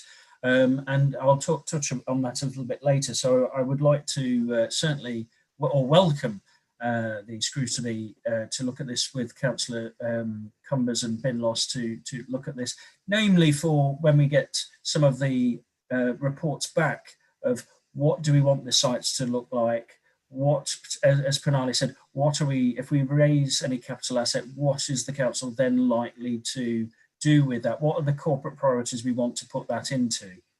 And obviously a lot of unknowns at this moment in time, and that's why this paper is really important. So when we get there, and so there's a whole collaborative working with other councillors. Okay, so just going on to that, and in addition to what Pranali said, and forgive me if I repeat some of what she said, but obviously, you know, there has been a lot of work on this, but it is an ambitious programme for making effective and efficient use of these assets. And I want members and Cabinet to think, if an asset is a strategic asset, if it's delivering a strategic aim of the council, then we should obviously keep that in place. And I use Parkside as an example of that, so that's why we're not looking to review Parkside. But if we feel it's now no longer delivering a strategic aim of the council, and as Pranali said, Phoenix House at the moment, it's not really bringing any money in, it's costing, and then as much as we're bringing in, but that site is in need of IT regeneration. We've just talked about that on another paper. If it's not the strategic delivery of the council, then it is the right thing to do to consider what options we do for that. And we've been very successful at securing grant funding from the business rates pool, which is significantly insulates the council from the finances there.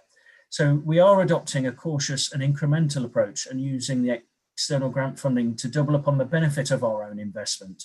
And this report seeks funding to be included in the capital programme, and which I've discussed with the Councillor de Burle on there. This money is already approved and ring-fenced for this purpose, and the majority of this money is to bring the project and programme management capacity for the team to ensure it delivers the activities over the next 3 years. Just to remind the Cabinet, but also to all members who may be watching or otherwise, that with Phoenix House, we're not approving today or you know, any time now the sale, but we are approving utilisation to look at how we may achieve vacant possession. And as Pranali said, we have been talking with our partners in there for some significant time. But obviously, the portfolio is likely to come back to Cabinet and councillors in May next year, maybe a bit later as well. The Capital Market North site, most of, I think, of the public won't necessarily know where this particular part is. It's sort of shut away from even visitors of the public. But this is a site long identified for housing. And as Pranali said, it is identified in our local plan. What we think this could certainly achieve if we get the right kind of housing mix there, especially bringing some youth, helping some young people in there, young professionals, that could also generate equally economic regeneration for people who utilise the town because it's quite a close walking distance. And then also some of the fantastic offers that we're putting onto the capital market, one we've just talked about as well. So we're looking for quite a unique development there, but one that maximises the gain back to the council. And this is the aims of this is to create financially sustainable models and keep feeding the development of other assets that the council owns. I won't go into all that now, but I think some councils will be aware of what we are looking at as well. And to reduce the need to borrow, and we've talked about that today on this paper as well. So that keeps our Section 151 officer happy, and it keeps Ronnie happy that we're not borrowing all the time. So the timeline for this, because I think it's really important to know this isn't just a whim or anything like that. This has been going on for some time, and the place committee, when we were under the committee system, approved this back in October 2018. And the corporate strategy then has been approved all the way through to September 2020. So this project has been going on in the background through then. Obviously, we're securing the business rates pooling as well. And then the portfolio has been updating the scrutiny committee in September 2019 and since then throughout as well. And I have a good working relationship with Pat and Rob on that. So obviously that's why I would welcome their input into that. Just in terms of Phoenix House, I can go into that a bit more if there are any questions, but and also the Cattle Market North. But just in terms, because I know some people have made representations on this, conversations that we've had with people at Phoenix House. Now we've got a fabulous asset which has been hugely helpful and supportive of our residents, especially during COVID, with the Melton Learning Hub.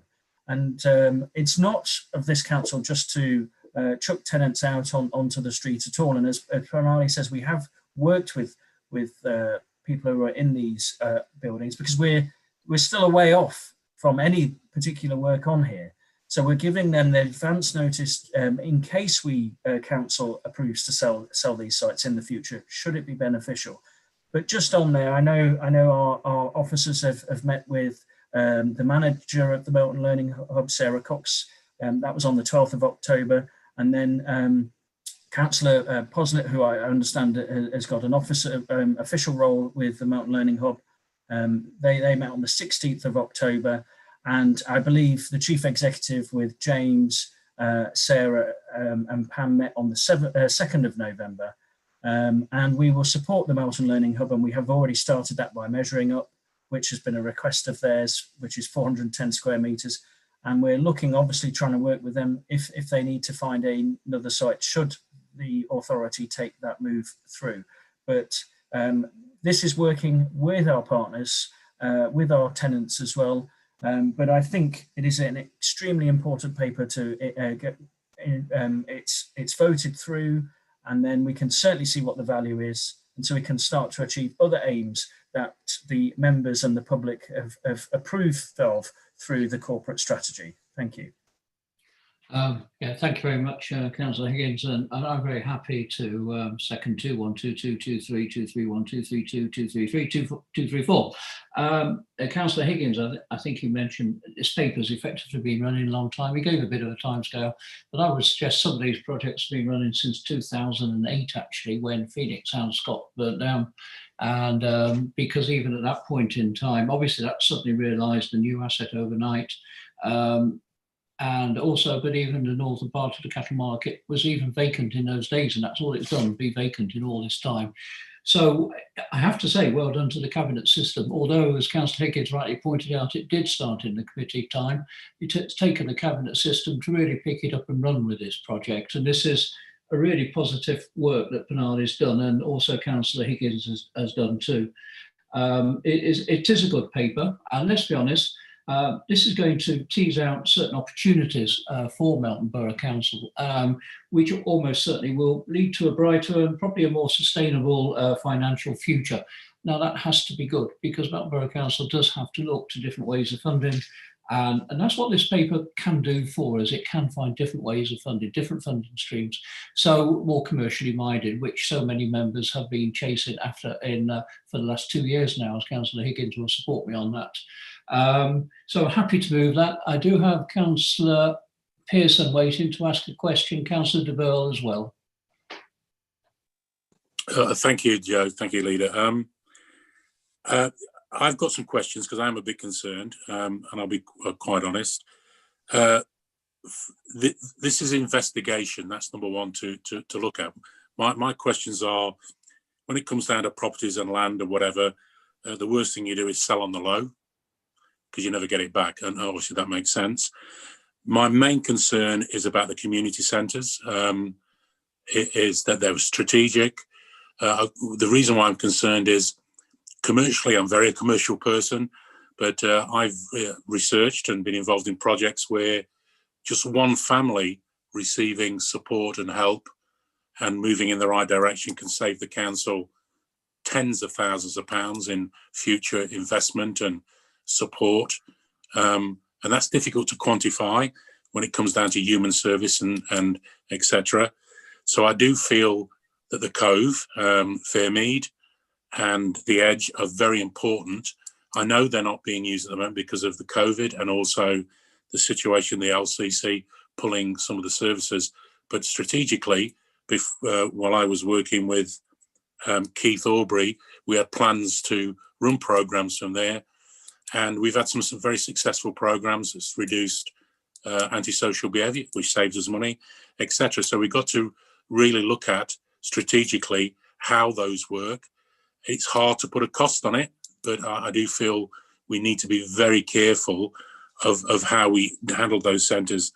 The venue, I'm sure you've received it today, their annual report, does an incredible job working with youth, etc. Okay, fine. We need to, if we look at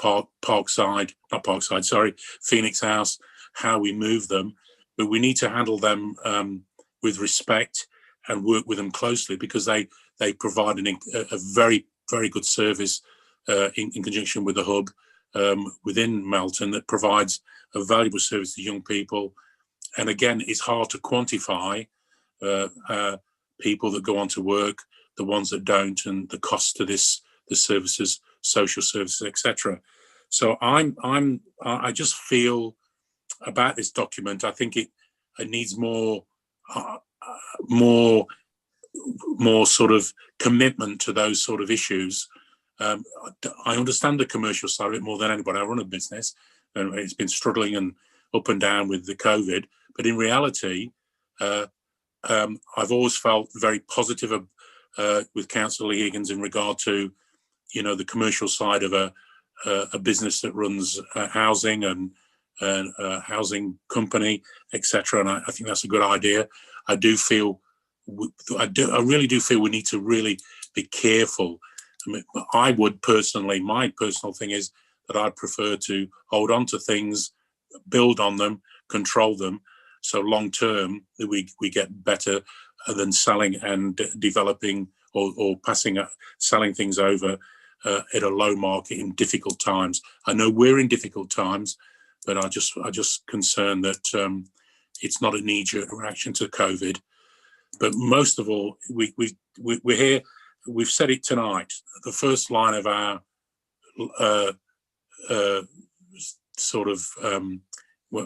first line of our commitment is that to look after and serve people, and that comes first. And we need to not lose focus of that. Thank you. Just one moment, Councillor Higgins. I'm going to move to Councillor Fairchild. Is it a question or just a comment, Alison? It'd be good to get any questions all together for Lee in one go. That was all, rather than just keep going back all the time. No, it was just going to be a statement about the report. Okay, leave that. I'll come back to you. Councillor de Bill, is it just a comment or a question? You're on mute, Ronnie.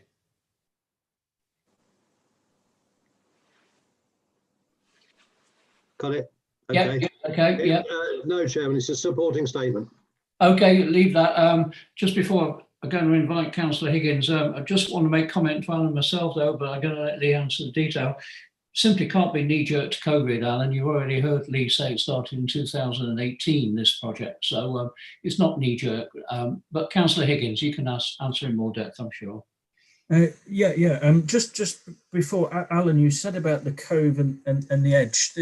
I didn't understand the point of that. What were your specific points about this paper and the Cove and the Edge? Sorry, just so I can understand. Well, we're looking to potentially move a service to the Cove. Correct?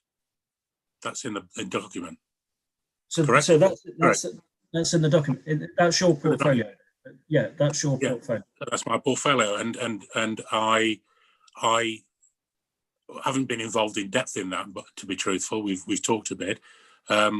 Also the issue of potentially moving stuff to Fairmead, whether I don't remember that being said, but whether it was or not, I just feel those community centres had a particular purpose. The venue and me and my learning is different, so they're different issues and different concepts. So I just feel that we've got these strategically placed properties that have got tremendous value. And I'll disagree with Joe. I don't remember ever talking about years ago selling certain properties or Parkside.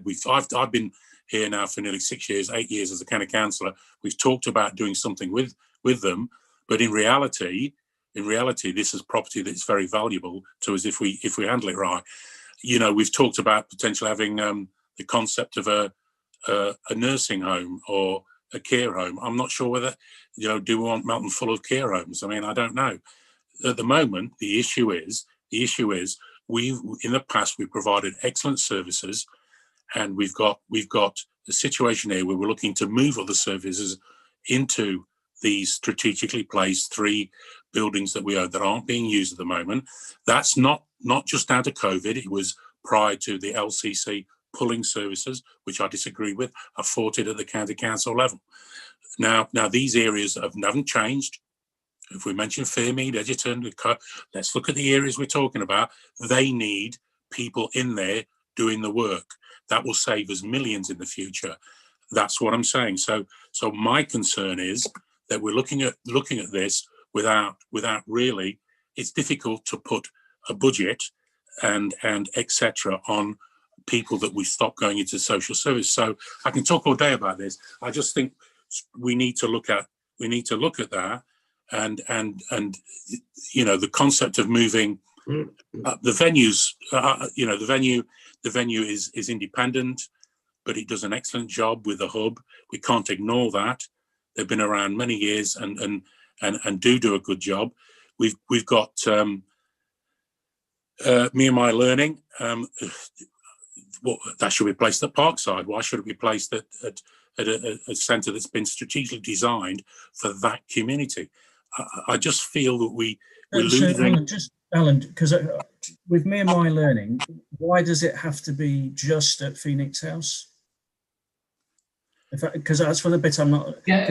Can we just, rather than have a debate, have you finished your point, Alan? Because you know you had quite an opportunity there.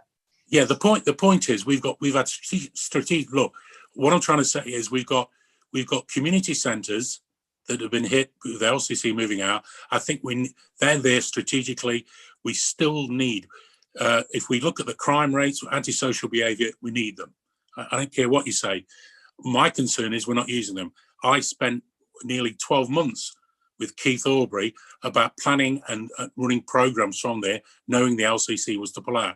We haven't done anything. We aren't putting people in there to run. COVID or not, you can have one person in there. So we've got centres sitting there that aren't being used, and we need it. Okay. Joe, 2 seconds. Now, this is important. So we've got centres there that predominantly were made with research and science, and that hasn't changed. So we've got to be careful. To throw them into a commercial pot, to me, doesn't make sense. Now, Me and My Learning's, well, whatever. It can move anywhere if it means smaller office, or, you know, they do command. We had a meeting this afternoon, some of the brilliant work they do. So we need to look at that as well, how we best serve. You're right, Lee. Can they work the 3 centres in an office or whatever? I'm quite happy with that. But I just need more of the information, how we manage that, and how we look at how we provide, and what we're going to do with the venue. The venue, is there something available? If we do move them, what do we measure some other community centre and put them in there? Well, venue aren't a community centre. So these are my concerns. These aren't being addressed in the document.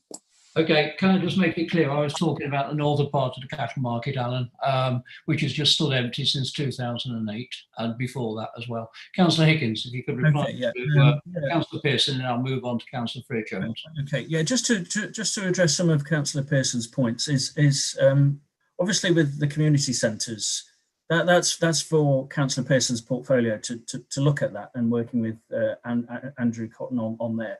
This paper isn't talking about community centres. This is talking about assessing these 2 sites to relieve, potentially relieve. It's not even committing to the sale or even necessarily anything else on that. And if we are then to extract that money out, and that's why I want it to go to scrutiny.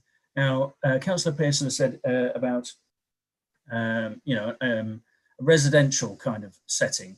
Now, that has not been decided, and there's been no assessment on that particularly, other than soft market testing. So that's the whole point of this paper. So we find out what it potentially is there as well. But just to reiterate, and it is very important that not just for the Cabinet, but for members, that this portfolio has given this update since September 2019. And I also send out an update from the portfolio, which has started in group meetings for December 2019, February 2020, April 2020, June 2020, July 2020, October 2020, December 2020. We had a briefing last week, and we've also had Cabinet briefing before. And these concerns have only just come up on this meeting. So I'm slightly disappointed on that some people are suggesting these things now.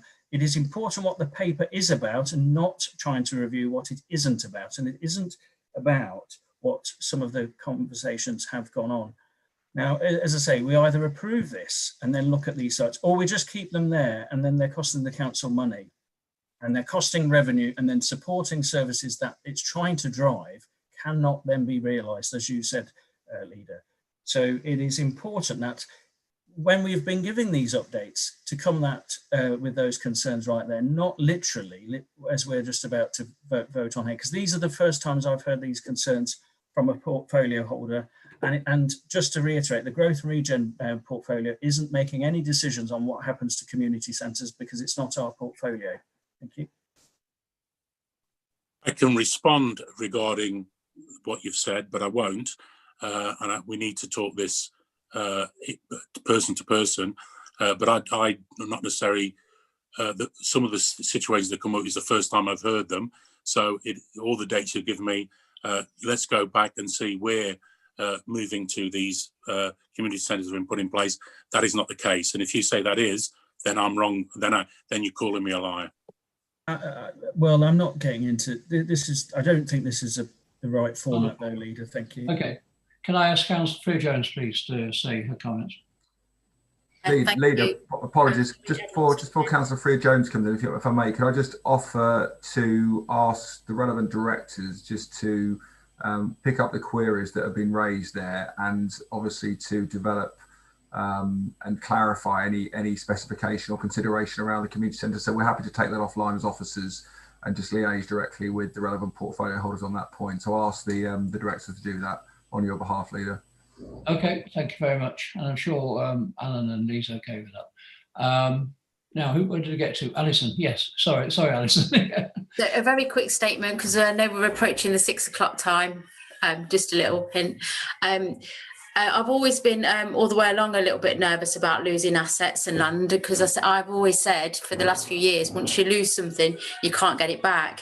Equally, I recognise the need to be able to realise our finances and to be able to further invest in the projects we need to going forward. Excuse me a minute. Stop. To be able to further invest in the projects that we want to do, our corporate strategy, the work that Penal been working on and Lee's been working on to safeguard our future and look forward for our economy. I definitely support the work of all the organisations in Myanmar Learning and the Hub and all the work they do. I support the disposal of the car park, and equally I support the appraisal of Phoenix House, which is what the report is suggesting, that we appraise that asset. And I got assurances from Councillor Higgins that they are taking it seriously, looking at the people that are resident in those facilities and going to work with them to make sure that they have a satisfactory outcome, if indeed the appraisal comes back that that's something that we want to dispose of. But that's not a decision we've actually made yet. So just to confirm and support that. Thank you very much, Alison. Councillor de Boer. Thanks, Chairman. There's that word again, regeneration. It's all in the bigger picture. This is the survival of Melton Mowbray long term. It has to happen, or Melton will, because that's regeneration has to happen, or Melton will become like the small place in Australia that Alan mentioned earlier, called Melton, I think. It's clear tinkering about with the edges of the challenge will have little effect and potentially fail. We did have a briefing about this time last year. I think it was at the cattle market actually, when a lot of this was actually muted, not in, it's been fine tuned since then, but Pranali's done a massive amount of work on it. But so a lot of things that Alan alluded to, I am aware of from that meeting, although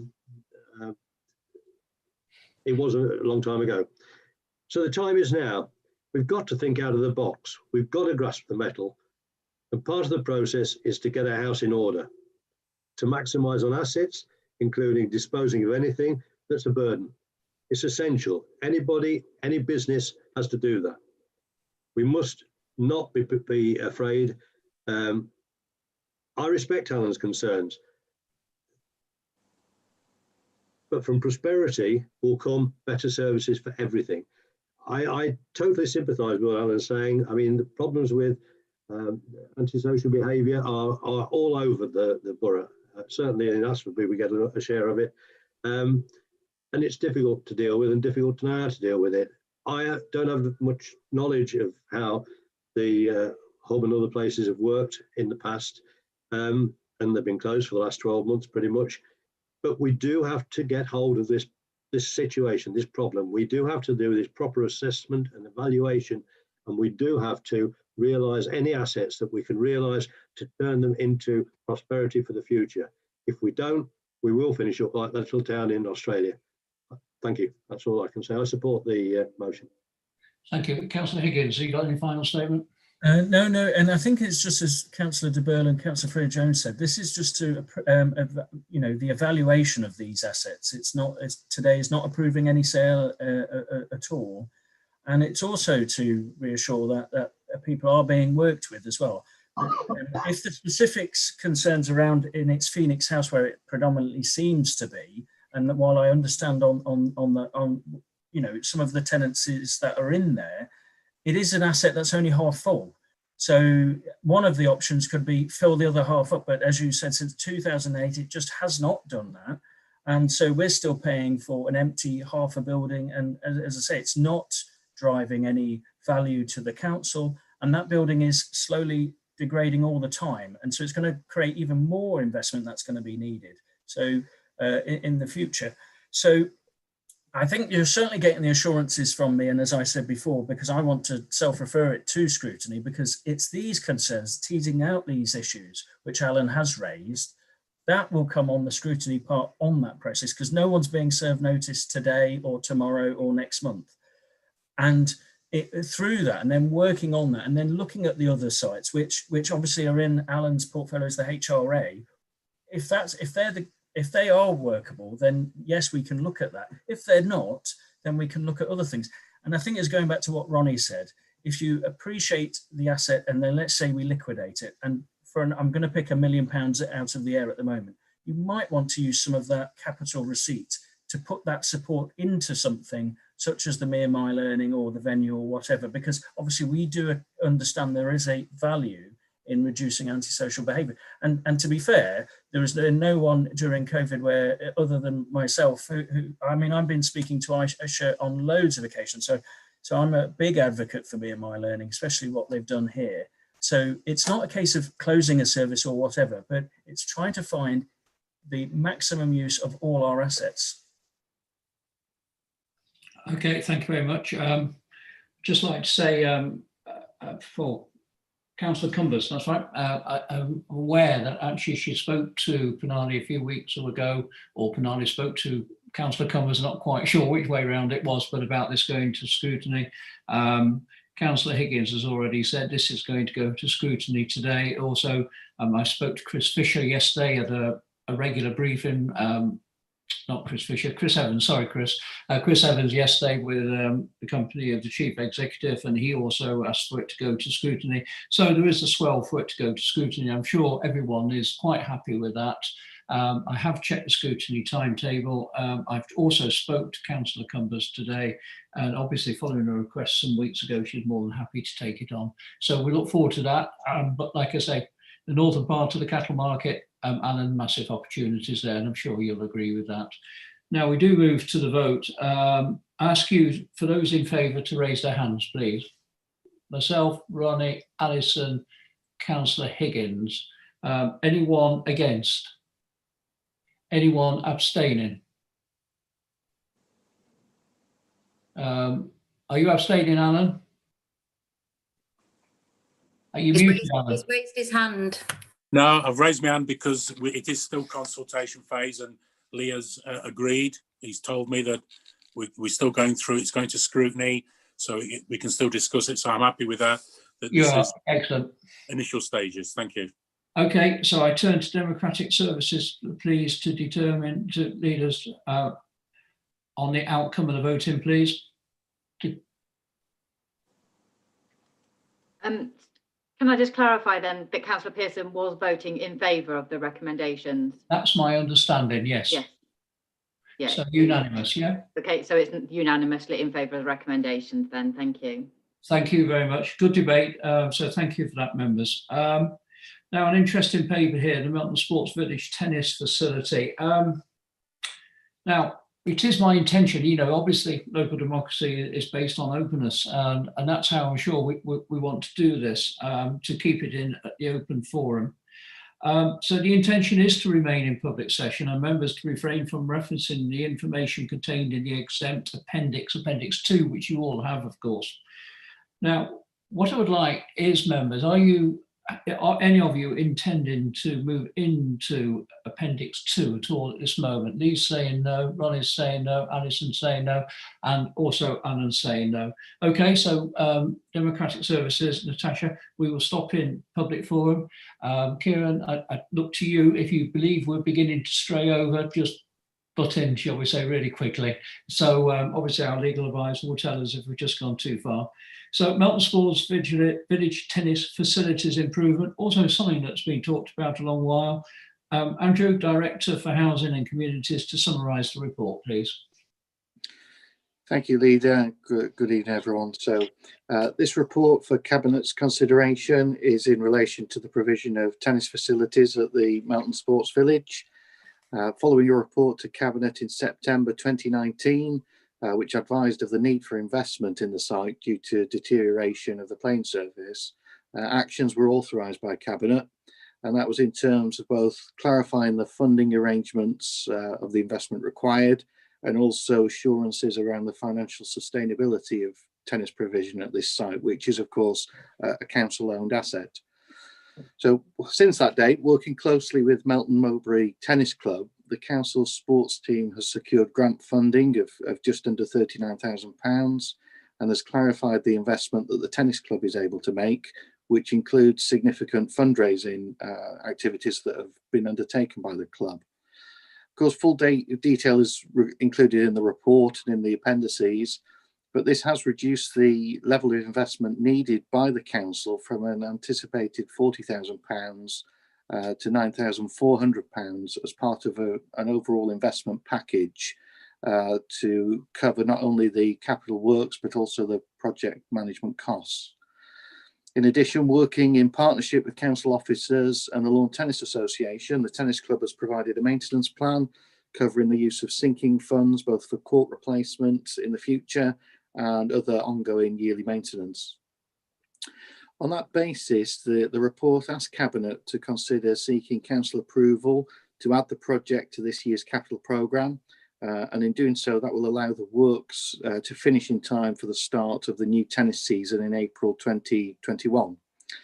Subject to that approval, of course, the report also seeks Cabinet approval for the £9,400 to be made available to support the costs of the project and for the procurement to commence, and also additionally for the contractual arrangements of the site to be rationalised, with the council entering a 24-year lease with Melton Mowbray Tennis Club, which would of course include the usual rent reviews and break clauses to protect both parties.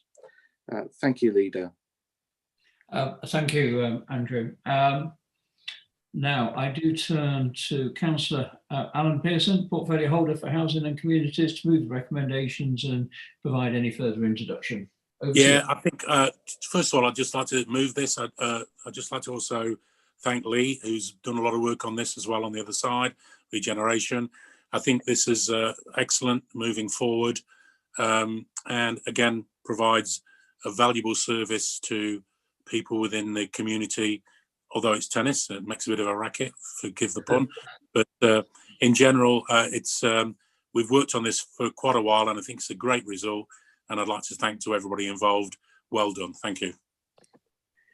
Thank you, Councillor Pearson. Nice and short and sharp. It's necessary sometimes. And I'm going to ask, he doesn't know this, but I'm going to ask Councillor Higgins to second this because he's been involved in this an awful lot. So over to you, Councillor Higgins. Oh, well, thank you, Joe. Yeah, so happy to second it. Just a few words on there is I think, as Alan said, is the tennis club that's occupied this site has really turned this around, and I think the report's all the way through, and this is just fabulous from what they've achieved from practically nothing. And when the council took ownership of this site with Ronnie Burl and Alan Pearson and myself, we were on. I can't remember what the task group was called now, but basically looking at the King Edward site and regenerating it. The tennis courts pretty much we didn't even look at, and there was just no hope for it whatsoever. And then a small tennis club came up and said, well, can we rent them off you? And that turned a lot of the fortunes around on that site and helped the council with some revenue on there. And to be fair, it's never really been right at all. And I think with Keith Aubrey, special mention needs to go to him. Keith, Jake, who's worked on this paper, and myself, we met with the tennis club. It was a cold, wintry day, and in their little clubhouse. And I had to say, is like, you have to treat me as like the bank manager, is because, the 40,000 from the council is the tennis court will need to be replaced as well. So how do we look at that?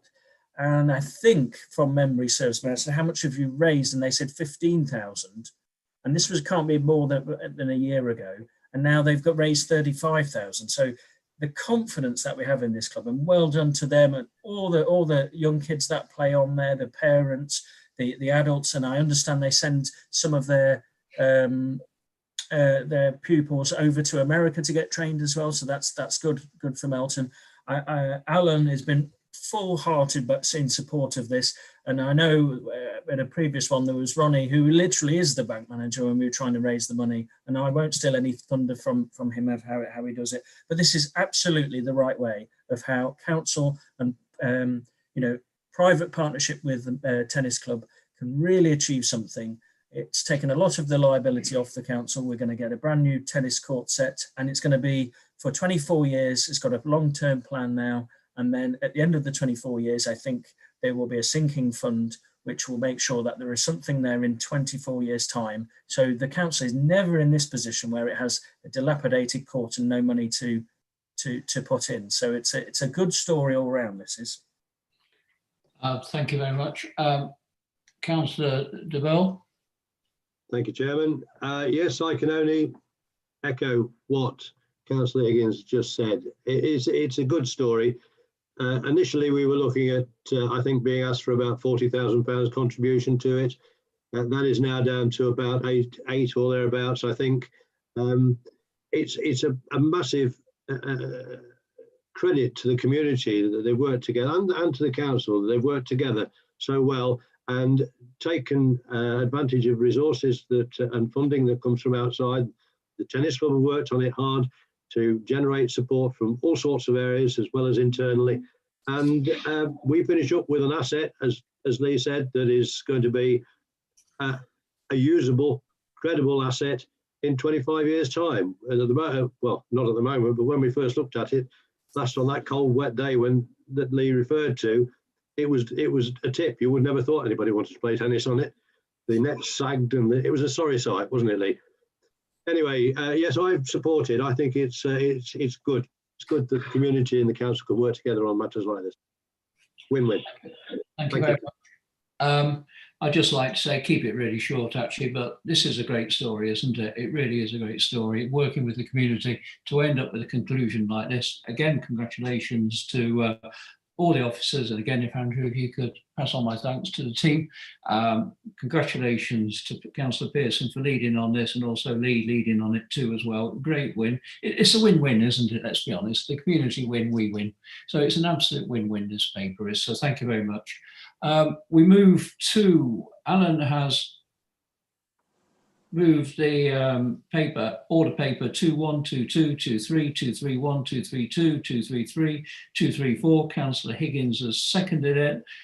For those in favour, please raise their hands. So that's Ronnie, Lee, Alison, Alan and myself. Democratic Services, please, if you could confirm the outcome of the voting. Unanimously in favour of the recommendations. Thank you very much. Time is 6:15. We've been going 2¼ hours, which must be the longest cabinet meeting we've ever had, I suspect. So thank you, members, for being so comprehensive. Thank you, members, for doing all the work, doing your homework on this and preparing yourself for it. It has really come through the in-depth knowledge that you've all got. I'd also like to pay a massive thanks to the developers, Davidson's, True Frame, Greenlight, for getting in touch with us. They didn't have a lot of notice for acting, but they got in touch. And as I said earlier, the Chief Executive will be going back to them within 24 hours of this meeting. And also like to thank LCC for demonstrating that they still want this to happen. And like I said earlier, I still want it to happen and everybody wants this to happen. We've just got to find our way through the difficulties that we have. And maybe Homes England can just give that little bit of direction. But like I say, certainly Chief Executive and ourselves will update members as soon as that meeting's happened anyway. I suppose the only thing that does remain me to say is just thank everyone concerned, Democratic Services as well, for obviously organising the meeting. As always, it's run really smoothly. Natasha, again, please pass my thanks on to your team. And then just to wish everyone very simply a Merry Christmas. Thank you. Okay, guys, thank you. Thank you. Thank you. Well done. Good meeting. Good meeting. Good.